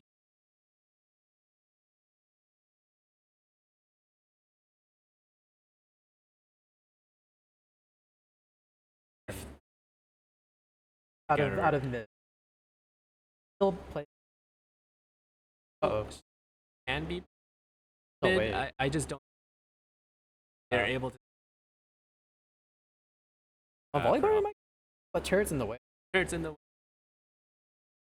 Thresh is gonna get bullied. Thresh is- Thresh is Wow, down. that is crazy. Volibear was back from his sliver. Yeah. Get his.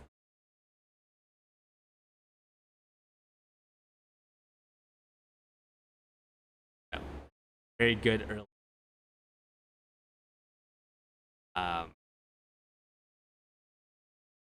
You can hear me, but not Okay. probably. Looks like Thresh unable to escape from Lux and Caitlyn. Unfortunately, this is not what we were looking for Yeah. from the bot They gotta lane. not do that. Yeah, this is it might be over for their bot lane. They have to play for at this point. Yep. If you can see, Caitlyn already has a big lead over bot Yeah. lane. There's a Thresh hook on Lux. Let's see if they're able to get it. But Lux Oh, has the no, double yeah. snare That's and good. lives for that. That is so lives for Dang. Okay. The bot lane not looking very good. Bot lane's all. not looking very good. We may have to see some. Oh, that's a very good hook from Thresh. Maybe they're able to get Caitlyn here. Nothing It's here, 4v3? unfortunately. Looks Four- super. 4v4 now. Salah's coming in, and he has, That's that's a dead Cho'Gath since he took Cho'Gath's ultimate and just ate him. Now, as you can see, Silas has a feast stack on him, and he's big. Volibear gonna go. That's probably gonna Volibear die? is charging in on Mbessa, and that means Mbessa will die because Volibear is, I believe he's had 2 kills already up on Mbessa at that time. He's got swiftness boots, so he's able to catch up to Mbessa Yeah. relatively fine with ease, actually, since Mbessa has no boot. So even when Moves are Mbessa, important. yep, exactly. Movement speed is a really great stat. Sure. Mbessa is unable to go away from that. Like her dashes don't mean much when you don't have any. Fortunately, at this point in the game, we're 4K gold. Not 7 looking minutes great. behind. That is a massive difference. We'll have to see a play with Seraphine, Death, and yeah, either of those two together, I believe, some result. Have to and make some. Yeah, they have to play together. They have to plan out. You can see with Lux and Volibear. I'm just saying that UFE Esports. Get out. Yeah, she gets out. It's fine. She has multiple dashes. Seraphine looking for an all-in on Silas and gets the there you kill go, with get her one. auto attack. We were seeing a ton of roams from UFE Esports. Support, I believe, is their highest ranked member at Diamond 3. and we hear a little bit of yelling from Travis here. But with good supports, you get like good vision, you get awareness, you know where people are. Supports are probably one of the best roles to make any gameplay. Without the support play from UFE Esports from early games, they wouldn't have won. Their Rakan play, their Lux going up top, and Lux being with Sejuani and Volibear is huge for them. We burn flash. They're dead though. If Cho'Gath was against Volibear and Sejuani, he may be. But as you see, he got snared by Lux right there. Yeah. Lux. Oh, that Silas Minion? almost got No him. way. Minion wouldn't be able to get him No. right there. Maybe an auto attack from Surf. Oh, we get that thresh festival. We got the Thresh hook. Oh, there's a flash from Kaylin out. Is able to escape and not die to Kaylin process. They're able to get her flash. We're gonna need to see some sort of roam from Thresh if we're gonna see some sort of map pressure as Seraphine needs all the help. Oh, we see the flash from Silas with his health coming back. Silas barely. it was a really calculated play on his end. He just had to dodge that first snare part, and then that was good for him. We see Mbessa going in and out on Volibear. Volibear. We want to see Mbessa whittle Volibear down a little bit more. Volibear's ult will disable the tower if he does. There's a huge level difference though, right? There is a huge level 7 difference. to 9, and then we have Sejuani up here too. And he ults, curtains. and it's just done for top lane here. So bots going down. Bots going down. Yeah. So like I said before, Cho'Gath and Seraphine will. Oh, that was a crazy route on Ashe, and Ashe gets. That's not enough though. Not enough, half health. but since she's half health now, she's forced to play defensively. Oh, that root! That was a crazy root, getting a double root again. But he makes it out okay. That's fine. Okay, they're able to get Lux. Okay, Seraphine was able to get Lux. This is a huge ult by Seraphine. What a huge charm! Huge charm. So Seraphine is looking to be their key player this time around. Silas has Ashe's ult. This could be huge. Volibear is assisted by Sejuani, and Mbessa might be dead here. Oh, we have to flash in, but no. Volibear. Like it said, Volibear. As long as you keep on fighting him. Trying to get it. Silas trying to get it, and Lux was able to get it right there. Silas is able to get Seraphine, and Lux gets both kills. And Thresh is dead. Oh, yeah, this Lux's Q has been crazy all game. Maybe it's not the champion. Maybe it's the player. Maybe it's the player. Maybe it's the player. Those risks, like they don't lie themselves, right? Nope. And before. I'm gonna pretend I'm not hearing any comms, but it's interesting to hear what the teams are saying with each other. We often hear teams are saying to each other. Also, I'm noticing Lux hits another Q. Doesn't even matter. But it doesn't matter. But it's just, right? yeah, like she's like 7 for 7 or 8 for 8 at this point. Is 7K gold difference a lot? It is a massive difference at less than 12 minutes. Usually in pro play, you see that type of difference. It's over.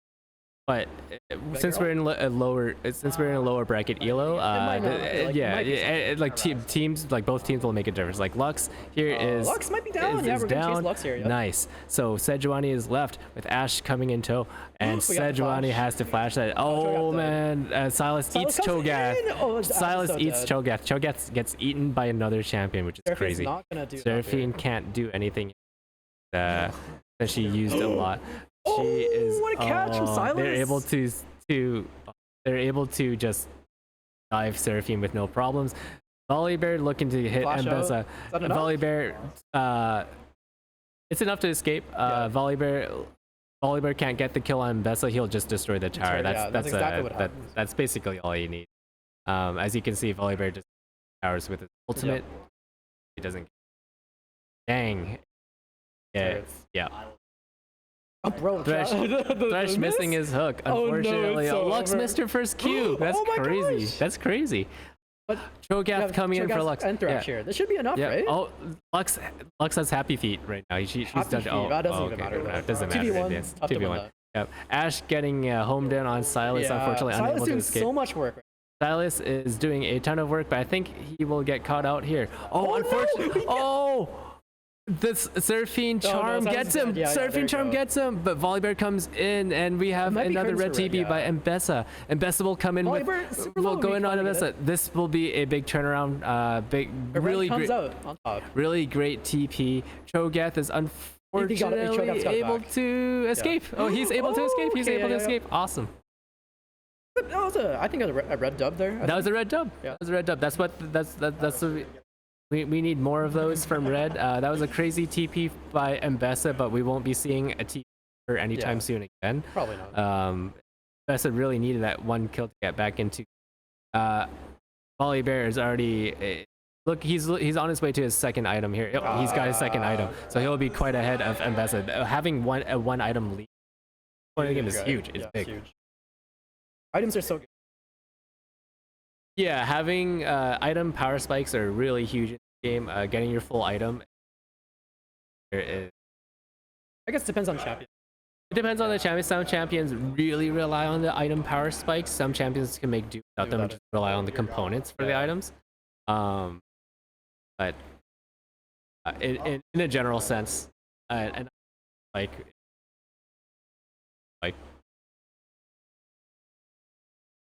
we're seeing a lot of work put in from Sejuani saving her teammate.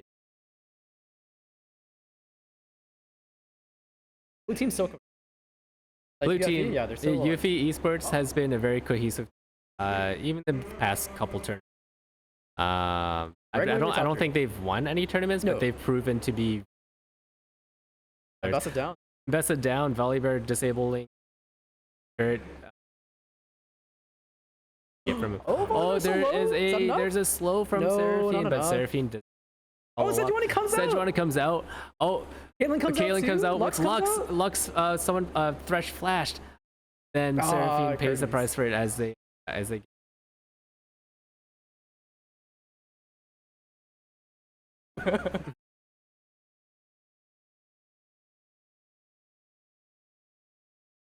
Not out of it yet, but Yeah, but since they have the grubs from the early game, they're able to put powers fast. Oh, Lux might be Oh, down. really good, really There you good. go, huge Mbessa swing. ult on Lux here. Mbessa will go in and out. Hopefully she'll be able to get from Silas. no, I don't but- think so. Oh, she is. She is. Thresh is Thresh able is to. so dead though. Oh, Wait, Mbessa no. goes Oh, down. Thresh how goes did down Silas too. get? Oh, Silas. Silas the stun stole her. on Oh, Silas. the stun on Silas.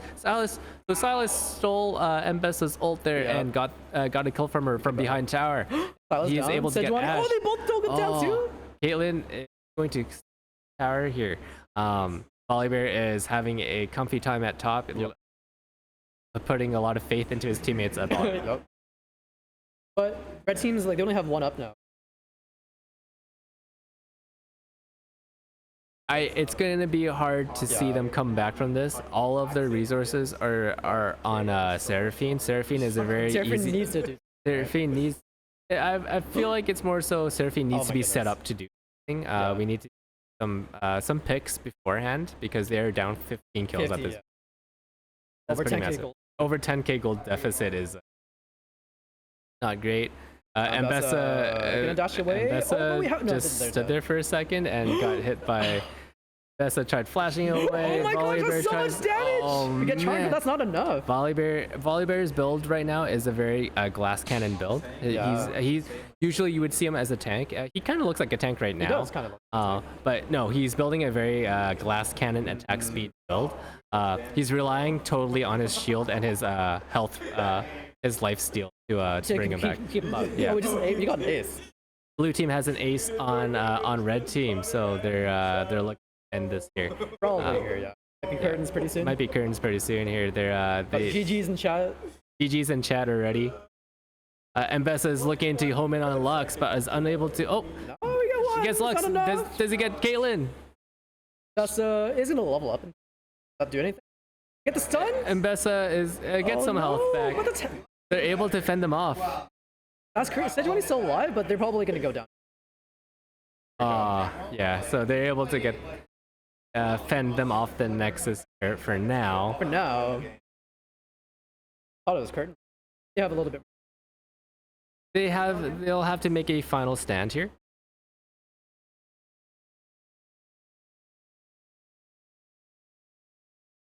Yeah, .com.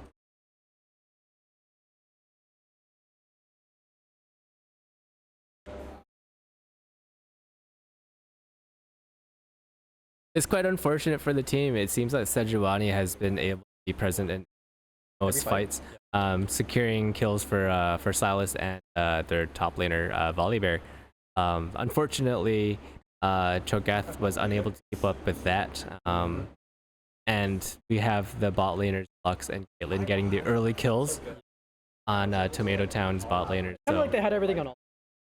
They had everything on all fronts. Unfortunately, it was a much more different of a game than their first game against them. It seemed a lot closer in the first game, but this game is Not so much.